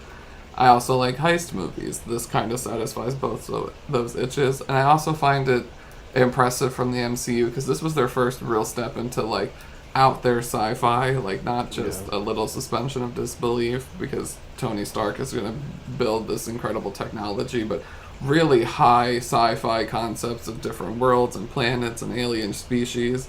And the way they were able to do that and not feel confusing or drained and feel lived in, like when you get to like that one trader's shop and he has all that kind of intel, and still propel the story with Gamora and have like the starting roots of what would be a family drama in this greater scheme of Thanos wanting to destroy the universe. I found really successful, and like the tone, for as quippy as the Marvel movies get, this was like the OG quip, and it wasn't boring or stale yet, and it was still enjoyable. And Groot's a really great character. His whole "I am Groot, we are Groot" for having a character that only says 3 words and still have that most emotional resonance, I found really successful. That's my bit. Okay. Well, I hope you guys are ready to take this podcast and run with it as just the two of you, because I'm about to get canceled. This is one of the most overrated movies of all time. This is my least favorite movie. Guardians, not Iron Man. this is my least favorite movie in the entire MCU of the ones I've seen. And certainly all of the Infinity Saga. Everything I hear praised about this movie does nothing for me. There's a movie that does all the things that people say this does, and its name is Pirates of the Caribbean Curse of the Black Pearl, and it does them better. This, like, I just get so annoyed with it. Chris Pratt is a menace, and this movie is why he's in every fucking movie now. There's a little bit, the one good part of this movie. Sorry, if you're still around after my rant, you're gonna leave after this. There's one good part of this movie when he opens the gift from his mom at the end and there's the mixtape. That is the one good moment, the one good character moment. Everything else, get him the fuck out of here. Rocket Raccoon talks like somebody let a 13-year-old boy write his own lines. I want to punch him in the face. Drax, I can understand why Dave Bautista has come to hate playing him. He gets annoying so fast. Groot is like, sure, fun at first, but y'all are way too impressed with Vin Diesel saying the same goddamn line over and over again. It gets old. It just does. If I like this movie, if I like the characters in this movie might work. But I don't, so it doesn't. There are so many attempts at jokes in this movie, I laugh maybe twice, and I roll my eyes a good 20 times, and that is a bad ratio. So, for my New England listeners, this movie's a Whalers IPA. A lot of people love it. I think it's disgusting, and I'm only going to enjoy it at all if I'm already drunk. I can go into my positives for Iron Man. Yeah, that's what I was going to ask. So I'm going to head out. I will wait for Twitter to cancel me upon dropping this. I hope you guys have fun. You should clip it. What are your positives for Iron Man? I have a few, because this is one of my more favorites in the series. Decent character work for Tony Stark in the first half. And the second half has some really fun scenes with him building his suits and testing them out. And the visual effects, I think, really holds up. They do. And in these first movies, one of my frustrations with this series is that the Iron Man suits, I feel like, get lame by the end. Like when he does the nanotech in Infinity War, I'm like, it's not there. I love the satisfying mechanical parts that fuse and move all like that especially this first one, and really in all of them before Infinity War, but I feel like it's at its best here. Robert Downey Jr. is perfect for this role. It was almost going to be Tom Cruise apparently, which just wouldn't have worked. And yeah, in terms of problems, if we're because I don't think it's beyond criticism, of course. It does kind of develop a template for some of the most constant problems in the MCU. The ERJB, evil the robot ERJB. Jeff Bridges. Yeah, I watched that Cosmonaut video in preparation for this, and yeah, it's pretty bad. The villain is just so whatever. Third act is pretty boring. Character arc gets dropped off too early, and this is not the worst offender of it by any means. In fact, I think it does it better than most of them, but it does kind of set that as this is sort of the template we're going to go off of. Same with even I think Pepper is not the greatest love interest character, but her and Tony's relationship is still more earned than a lot of the later MCU love interests. Because some of them, there's just Rachel McAdams and Doctor Strange, that was fucking where. This is a Sam Adams summer ale. It has a nice taste for most of it, and enough personality to be unique, but by the end of it, it tastes a little bit gross and generic. But still a pretty good time. David, was swaying me is I was leaning Iron Man. David was swaying me for most of that argument. It's been a while since I've seen the first Guardians, I'm not gonna lie.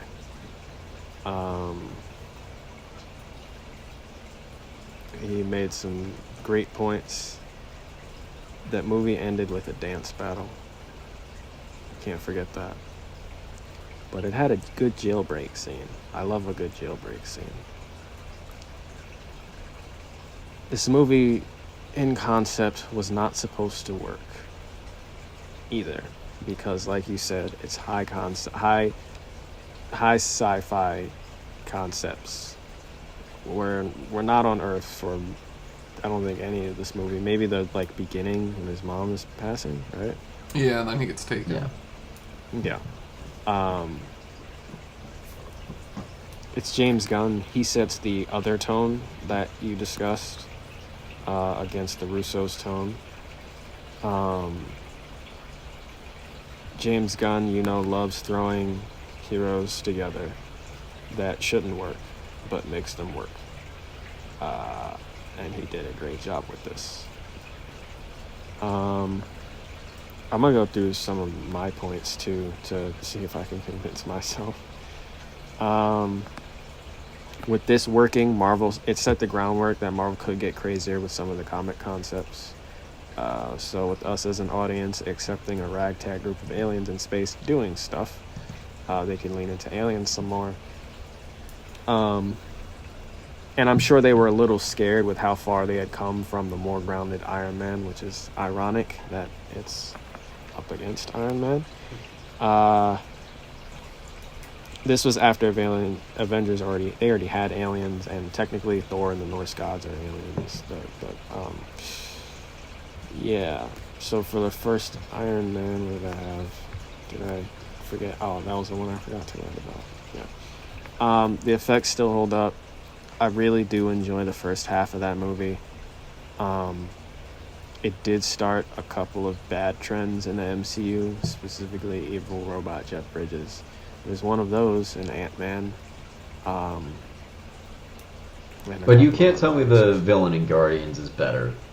No, he got confused by a dance battle, and then they held hands and he blew up or something.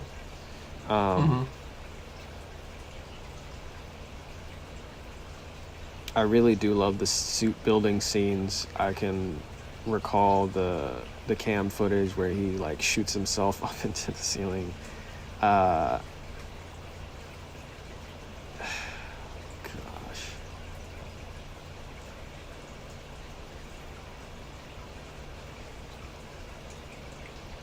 I think I'm giving it to Iron Man. Yes. Final vote, Iron Man. Final vote, Iron Man. Yeah. I'm doing Suck it, Guardians. dude. Wow. Yeah. I did not expect Iron Man to get the win there. I thought you guys were going to carry Guardians to the end. Nah. I mean, you made some good digs against them too. Drax was okay from what I remembered from the first movie, but every movie after that, I didn't care for him as a character. I don't care for Chris Pratt's Star-Lord either. I really only cared about Rocket. Maybe Baby Groot. Gamora is an assassin, and she can't open up. That's her whole character. Not really, but yeah. I had only seen recently. I haven't seen Iron Man recently in its entirety either. But I had only seen him escaping the cave, part of that scene, and then the scene of him going back to just murder all of those guys, and then the walk away. It's Iron Man, dude. Yeah, and Tony Stark is one of only a few characters that's an actual character. And to be fair, I think Guardians, I don't like them, but I think there is more characterization there, but like for me, like Tony Stark and Steve Rogers are pretty much the only two characters that have any kind of depth, and we don't get a ton of that in the first Iron Man movie, but we get enough to build on. And like, I think some because I hated Tony Stark as a kid. Like when I was like 13 and saw Avengers for the first time, I hated him so much. But like as the movies have gone on and as I've revisited them when I'm older, like I feel like there actually is some good nuance with him, and like his whole paranoia about like not like after Avengers 1 where he's like obsessively trying to defend all of Earth with all of his suits and Ultron. Like I still think Ultron is stupid, but like even that comes from a character place of he's just obsessed. And I feel like it's not even the most compelling like character ever, but like compared to everyone else, like yeah, I actually like know who Tony Stark is. Like I was saying earlier, like who the hell is Scott Lang? Who is that guy? Oh, I had we to. Don't really know. The second you said that, I actually didn't picture anybody in my head, and then Ant-Man came. Like, yeah, I forget that was his name. Yeah. Even like I like Falcon. Who is Sam Wilson? I haven't seen the show with him, but I saw the show. Like, no. Yeah, between both Captain Americas and Infinity War. What do we know about him? Even Black Widow, we don't even know that much about her. She's in like 10 of these things. And in her own movie, and that was not on this list. But yeah. Yeah, sorry if I upset. So there's only going to be one winner, guys, so sorry if I upset you with my decision on that. That was a tough one, though. That's why I remain undecided. I was leaning Iron Man from the beginning, but I wanted to see if David could sway me. He almost had me. But, yeah, we're moving on with Iron Man for that. Good debate. Okay.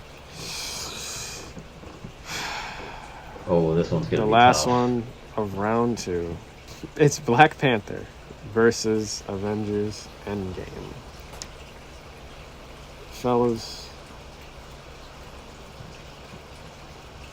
where are we leaning? What are your initial votes? Black Panther.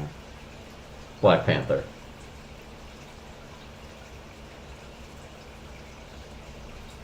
That is so funny.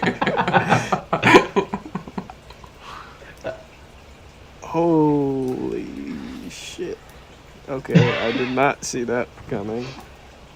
And the reason I say that is because there's a lot of impressive filmmaking visually from Endgame, but there's not too much in the content that I don't see as just being like straight fan service, which isn't a bad thing, but it is trying to give the happy ending redux to what Infinity War was able to just not have to deal with, and made that such a prestigious film compared to other comic book movies. And like as a whole, Black Panther is, if not as visually stunning, more visually stunning.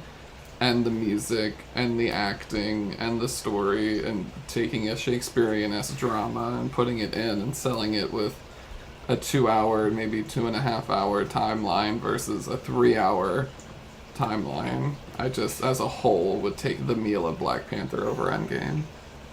I think,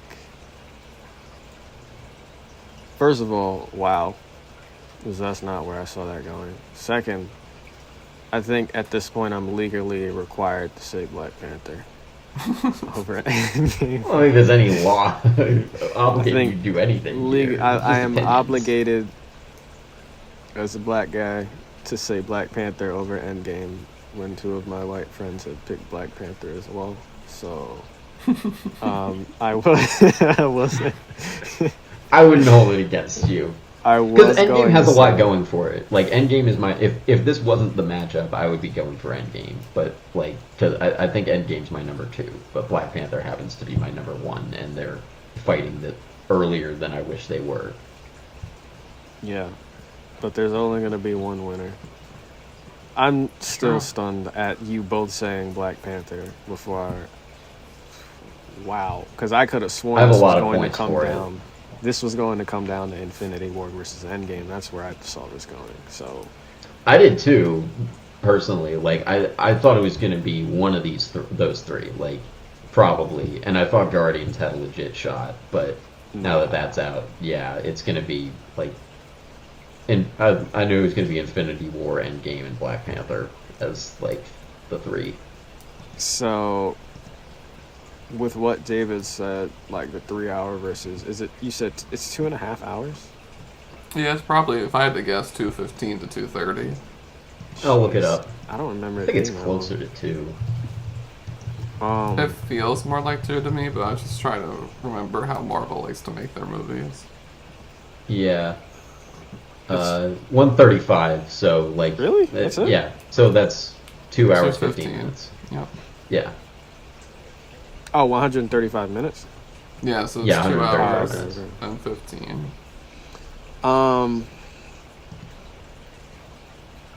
Yeah, I mean, my hair is literally styled after the antagonist from Black Panther, so I'm not gonna go against the grain for this vote, and I'm gonna final vote Black Panther over Endgame. Going back and thinking about which movie I would prefer to watch, I would prefer to watch the end of Endgame, but to sit through both full movies, I would much rather watch Black Panther. If only for anything for Killmonger and Chadwick Boseman's, to see Chadwick Boseman's performance again. Rest in peace. But yeah, I mean, everything good about Endgame has been said to death already, but we can run through them, I guess. Yeah. And save our good points for the semifinals for Black Panther. Yeah, I have a lot for Black Panther, so whenever that's coming up against probably Infinity, let's be honest, it's probably going to be Infinity War. I'll make my points then. Endgame. I put in my notes I had a couple of notes saying this might be my winner, so I had in my notes this might also be my winner, but to see it not make the semifinals is holy shit. Seeing this in theaters was like going to a sporting event. If you missed out on that, that was like missing out on watching Game of Thrones while it was airing, which I did. I missed out on that. But minus points for the first 2 hours of the movie with the time travel stuff. I mean, I get they had to mend the mistakes made in Infinity War, but if you ask literally anybody that's seen this movie what you're going to watch it for, it's for the final hour. Like, it's not for the time travel closure stuff. Like, we get it, but no. Also, minus points for killing Black Widow before her movie dropped. Like, nobody went to see it because it's kind of pointless. Well, it also came out during quarantine, to be fair. So that too. Plus points for the battle itself, obviously. Plus points for the quotability and meme potential. There are so many memes from this movie. You took everything from me. I don't even know who you are. I Am Iron Man. We came full circle from the first Iron Man movie, where it ended with him saying, "I am Iron Man." Like, the Thanos versus 1v3 against Cap, Tony, and Thor. Like, I could have sworn at least one of them were getting clapped by Thanos, because I did not expect him to be putting on the show he did with just his double-sided sword. Like, that was wild. I was holding my breath through most of that. Cap's standing alone against the entire Thanos army is literally one of my laptop wallpapers. Like, that shot, seeing one man with the broken shield standing up against what can only be described as a force is nutty. It's like actually another. I was talking about the Thor painting. This is another painting shot. And then to that shot being followed up by On Your Left, the Portals music, everybody, the cheers that erupted when the heroes are coming out, return from being dusted.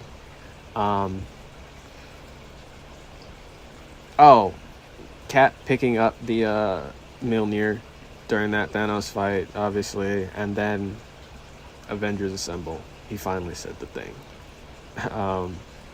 Minus points for removing both Cap and Iron Man in the same movie after they'd just gotten back together. I get it, though. They had been doing this for 10 years at this point. Plus points for the end of the credits with the ticking sound of Tony hammering away. Yeah, but most of what I just was talking about, all the pluses, that was all in the final hour. Nobody's watching it for the first 2 hours of this movie. So, yeah, I'll agree with that. I do think there are some pretty good character moments in the first 2 hours. They don't need to, certainly they don't need 2 hours to get to them, but I do think, watching this back, I think I rewatched it a few months ago after we decided to do this. I think it is, there's some really solid character moments in this. Maybe some of the best in the entire series. I wish this wasn't, one of the only movies to do it, because you had 18 movies in front of it to also do character work. Imagine how emotional this movie could be. And I think it is. This is the most, emotionally invested I get in any of these. But imagine how much better it could be if, we'd actually spent time, meaningful time with more of these characters. And, yeah, you mentioned Game of Thrones, and I remember this came out the same weekend as the Battle of Winterfell. And, I think I mentioned last episode, I'd rather watch any given episode of Game of Thrones than any given MCU movie, but I'll take Endgame over Season 8. Endgame is a hell of a payoff. It basically payoffs the movie. I'll take Ant-Man over Season 8. Season 8 has moments that, at the very least, Game of Thrones has way more compelling characters. Say what you want about Season 8, but I know who the characters are in that. I don't know who Scott I don't Lang think is. the writers did, though. That's the issue. That's fair. But, okay, I guess maybe better comparison, Game of Thrones was, keeping the bar raised for a lot of it. I think it's it's so rare that you get something that has both, because, Game of Thrones deepens its characters at every time they show up. It's constantly giving us more and presenting them with decisions and developing them. The characters in the MCU are just kind of there for the most part. There's a couple exceptions. I think basically T'Challa, Tony, Steve, and then Peter Parker. Aside from that, they don't do a lot, from what I can tell. And, I think that makes it easier. Portals is cool, but I think it kind of reveals the hollowness of this series, that literally the most iconic moment is just showing 30 people in the same place. Truly that's all that shot is. And I rewatched that scene with the audience reaction today, and I still got chills, but, that's all it is. It's just, you introduced 30 people, and now they're all in the same place. I feel like over time that novelty is gonna wear off. I think so too. I think it's for me that just hit as nostalgia, because you were speaking to this before, watching this in theaters. I went with 6 or 7 friends, I think, and I was yeah, this is a good time. I am never going to enjoy this movie more than I am in this moment. And I brought a squad. I don't think I was cheering that loud by comparison, but they were just I was yeah, I'm here for this. I'm glad I did this. Yeah. David? I mean, you guys have said everything that could be said. The taco scene's funny. That's a pretty good moment. There's a couple jokes in this that land. Like, I will say this is one of I vote Black Panther over this. I think Endgame is definitely more fun. I think Endgame might be the most fun of these movies. Like the highs of Endgame might be the highest that they get to. In a couple of ways. There's also a Shirley and Chang cameo. Yes. Just a Shirley shout out ratted. the, Shirley ratted. Where was Chang? I think they're in like basically the same scene. They're both in that when they go back to like the 50s or whatever, with Tony Stark's dad. Like Chang's like a security guard at the desk, and then Shirley's. I don't think either of them even say anything. Shirley's in the elevator. If you don't watch Community, this is all gibberish to you. But Okay. and then beer comparison. If before we finish, this is like the black and blue special that they have at New Deck Tavern, where you have a Blue Moon, and then a Guinness on top of it. There's some that I really like, and some that I kind of don't, but it basically mixes together well. And there's a little bit too much of it, but when I'm finished, I'm still glad I ordered it. So that's that. That's that. All right, semifinals. I think we know what the finals are gonna look like, but we gotta get to the semifinals. Infinity War versus Winter Soldier. Fellas, initial votes. I mean, do we have to? It's Infinity War. Like, Yeah. It's Infinity War. Okay. I was just making sure neither of you were trying to shock me or nothing. Pull a fast one. I got my hot takes out of the way. Winter Soldier is we got the Bucky and Cap knife fight when he's doing it, and then he flips the knife over the we got the Cap elevator fight. Does anyone want to get off? Hail Hydra. That's funny. Face technology, because it's a spy movie. I'm with you to the end of the line. I saw this before I saw the first Cap, so I didn't know what the hell they were talking about. And then the massive plot to take down S.H.I.E.L.D. with Hydra. Like, yeah, it's all good, but it's not being Infinity War.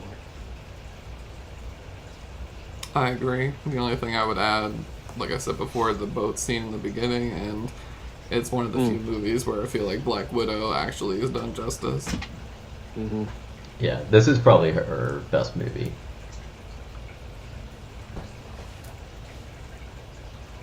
Evan, you had a hot take? Okay.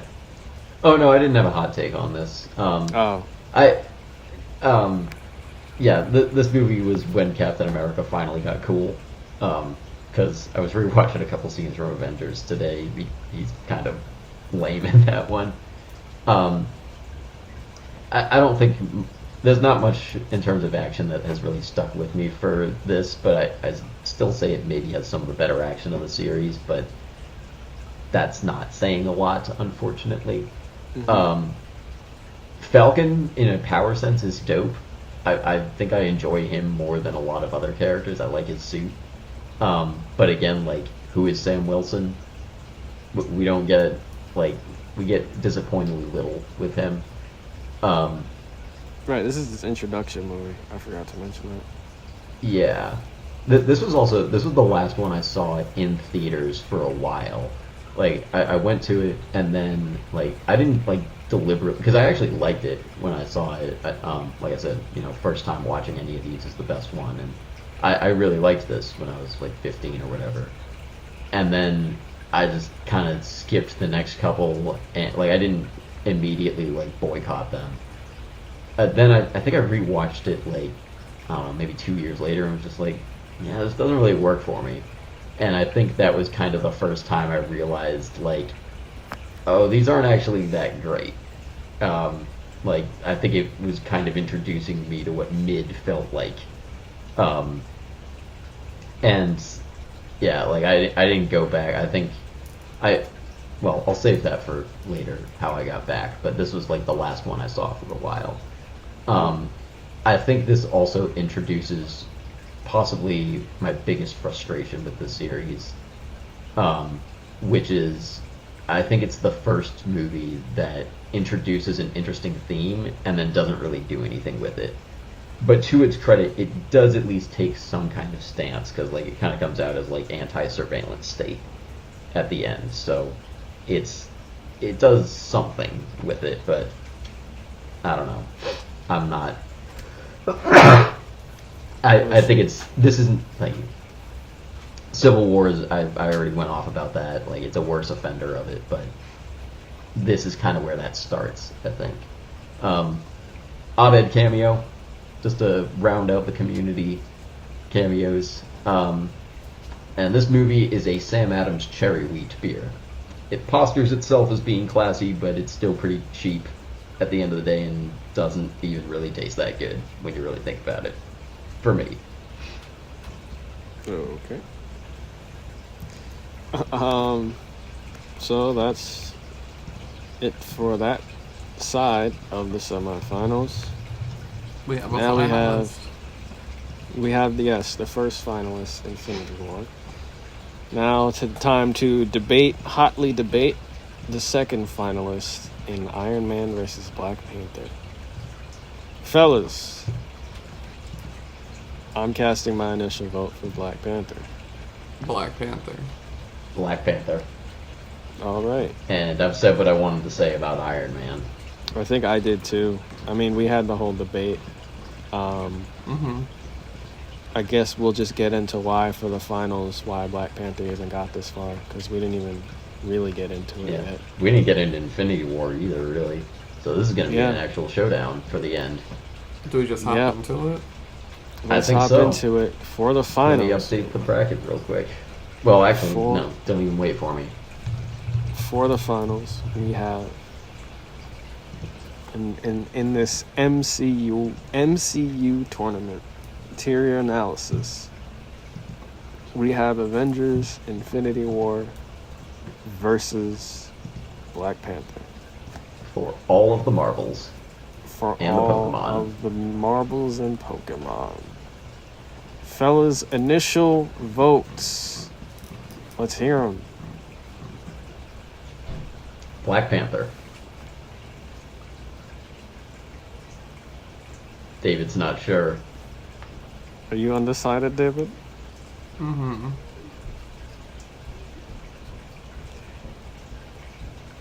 Undecided. In the championship. I like where this is going. Jelani, what's yours? I think I'm undecided too. Alright, well, which one do we want to start with then? Because I don't think I'm going to be shaken here, but like I want to at least give Infinity War its day because I have a long list of points about Black Panther.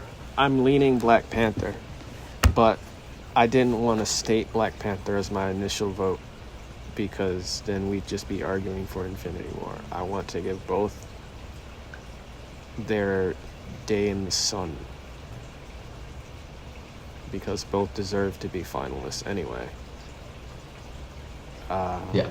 I'm glad this. Personally, my ideal finalist would have been Endgame, but like, given that it's not like this is what I thought it would be.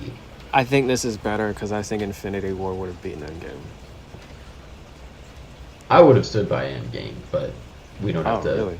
deal Okay. with it. Yeah, I I would would have have. won Infinity War. Okay. All right. Let's start.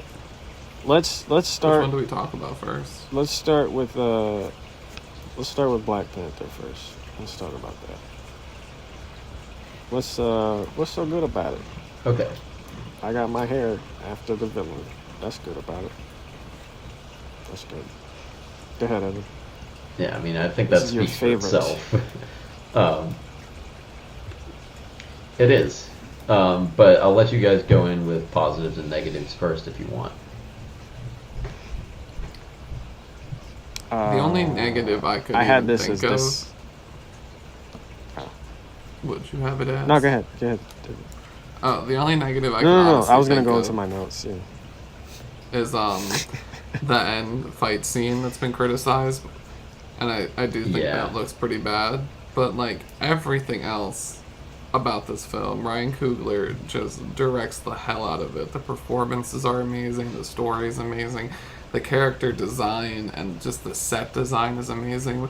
The art director, there was 3, I believe, art directors on this film, and one of them came to talk at Drexel, and they did like the Creed movies, and they did American Hustlers and stuff like that, and they did Three Billboards Outside of Ebbing, Missouri, and they were talking about his section of the film was the Hong Kong section, and everything there looks so good, and it's one of those movies where I was just like, this is such an elevated form of these type of Marvel movies. Like, I was so compelled and invested into this world and these stories with these characters.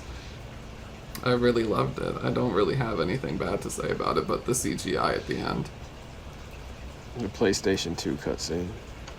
Yep. Although I do like Killmonger's line out. He's like, "Oh, that was a move." At the end, I do kind of like. I kind of laughed at that. I remember first time, but yeah, the fight itself. Oh boy. Ooh. I have in my notes. This might be my winner. Like I said already, I have my hair literally styled after the villain. Like, I went to my loctician and showed her several pictures of Eric Killmonger, and it was like, I want my hair like that. The villain's plan you could see working, and we'll talk about the villain with Infinity War as well, but minus points for killing Killmonger off. I think that's my only minus for this. I don't think that was necessary. His reasoning for dying, his quote, was great, though. Minus points for also killing off Claw, because apparently in the comics, Claw is like a really big adversary for Black Panther, so killing him off without really even suiting up in the first movie was a weird decision. Big cultural impact. I know there were waves of Black people going to the theaters in dashikis, to represent Africa and African roots. Like, there's an all-black cast, save for Andy Serkis and Martin Freeman. Martin Freeman getting the nickname Colonizer is still funny to me to this day. Okoye, as a character, I didn't expect to be attached to any of the side characters in this movie, but she was great. Really, the whole cast did their fucking thing. Angela Bassett as the Queen, M'Baku, and of course, R.I.P. Chadwick Boseman as the Black Panther, Michael B. Jordan as Killmonger. Everybody just brought it, and Ryan Coogler did his thing with this movie. I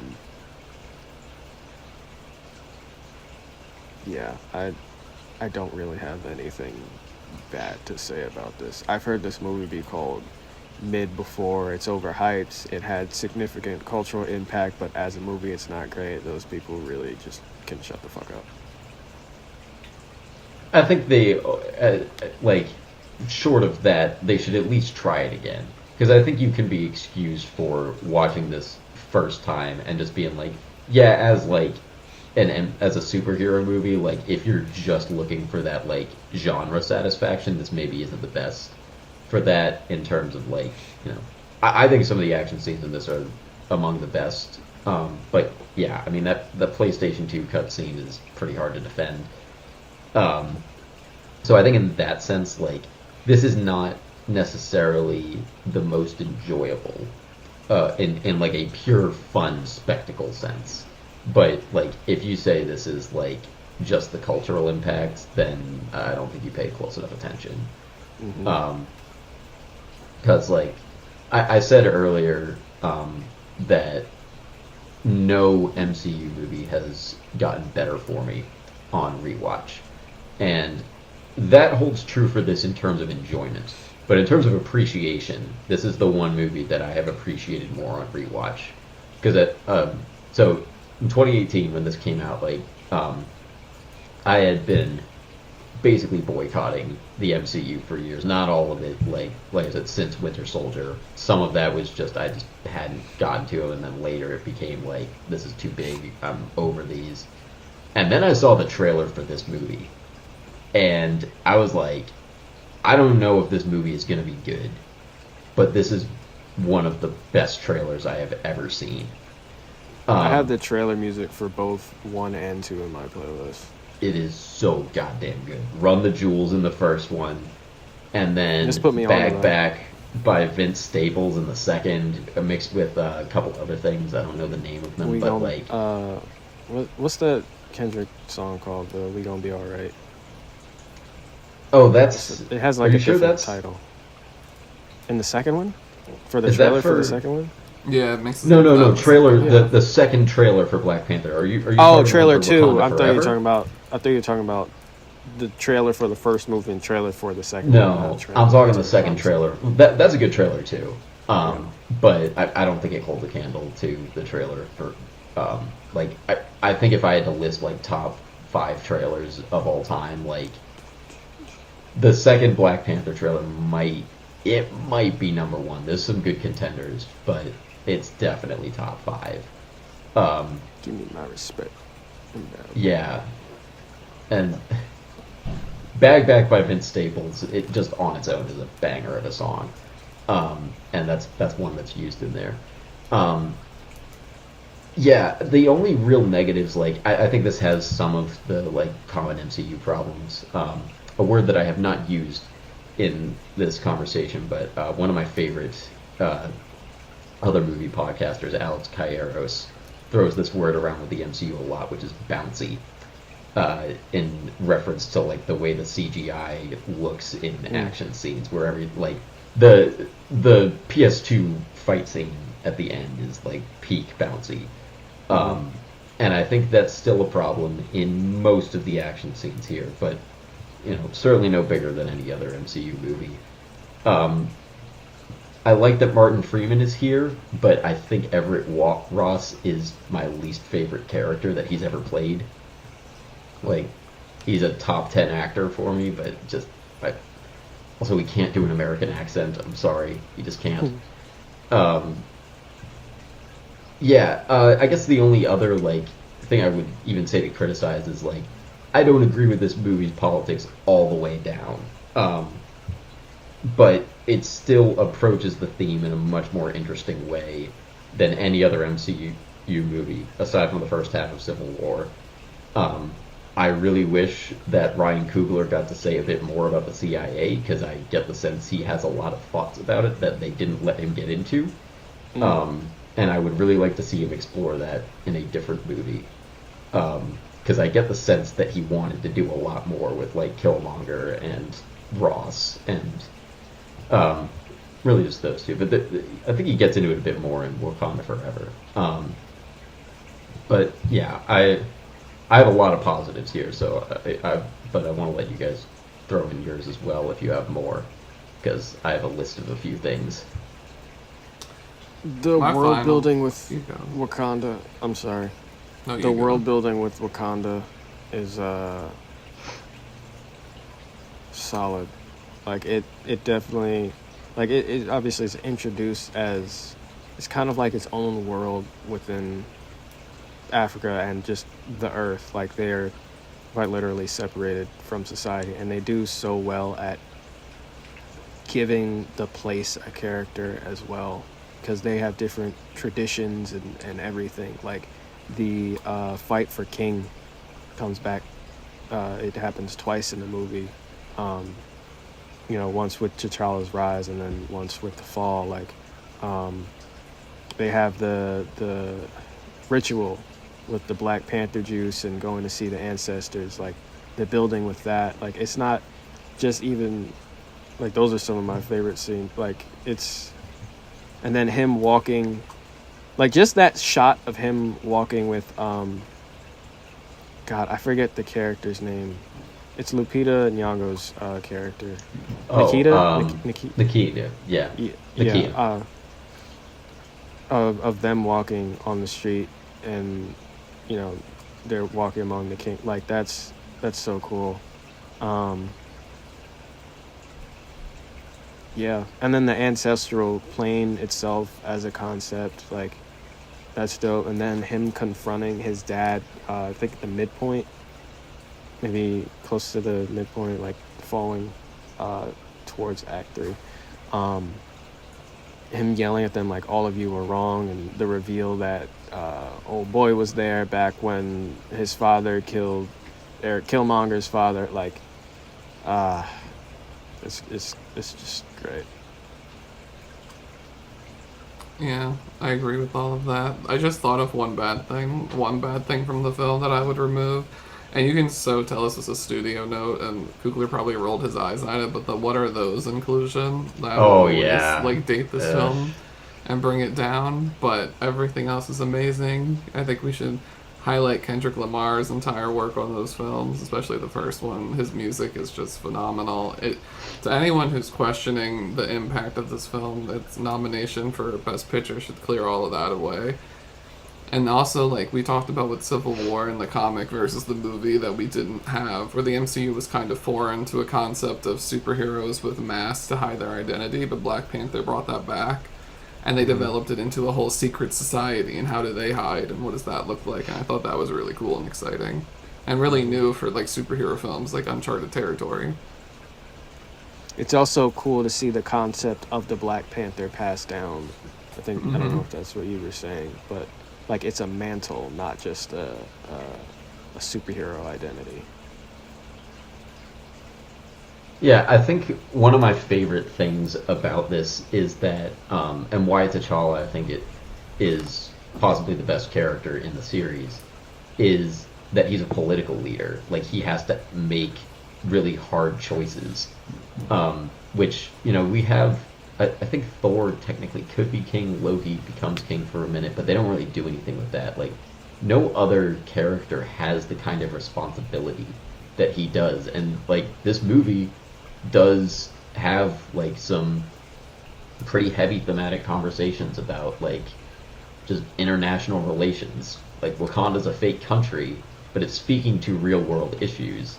And I've seen it criticized, and I kind of agree that, like, at the end it's just sort of like, all right, we're gonna, like, join the UN now and buy out a little bit of land in Oakland, like, for some outreach. And some people have been like, well, okay, that's a little bit lame compared to what Killmonger was trying to do. Like, it's not, it's, like, and, it's not like, I think most people don't really agree with Killmonger's plan, but they're like, yeah, maybe, like, he's, like, maybe they agree with him more than them at the end.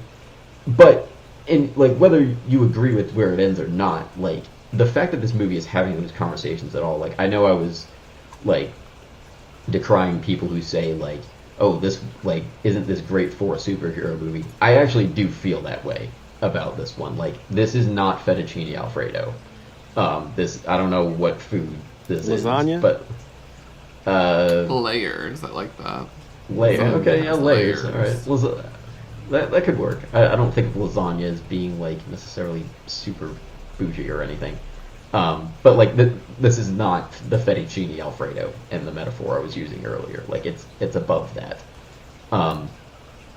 And, like, I've seen this movie unpacked in, like, the themes of it unpacked in ways that, like, you just can't even start to do with any other MCU movies, because they're not really about anything in most cases. Like, I remember being in an art history class, like, a couple months after this came out, and the professor, I don't remember what point she was making, but she referenced the museum scene from this movie in terms, like, when Killmonger goes to the museum in London and, like, takes back the, I think he steals, like, a vibranium spear or something.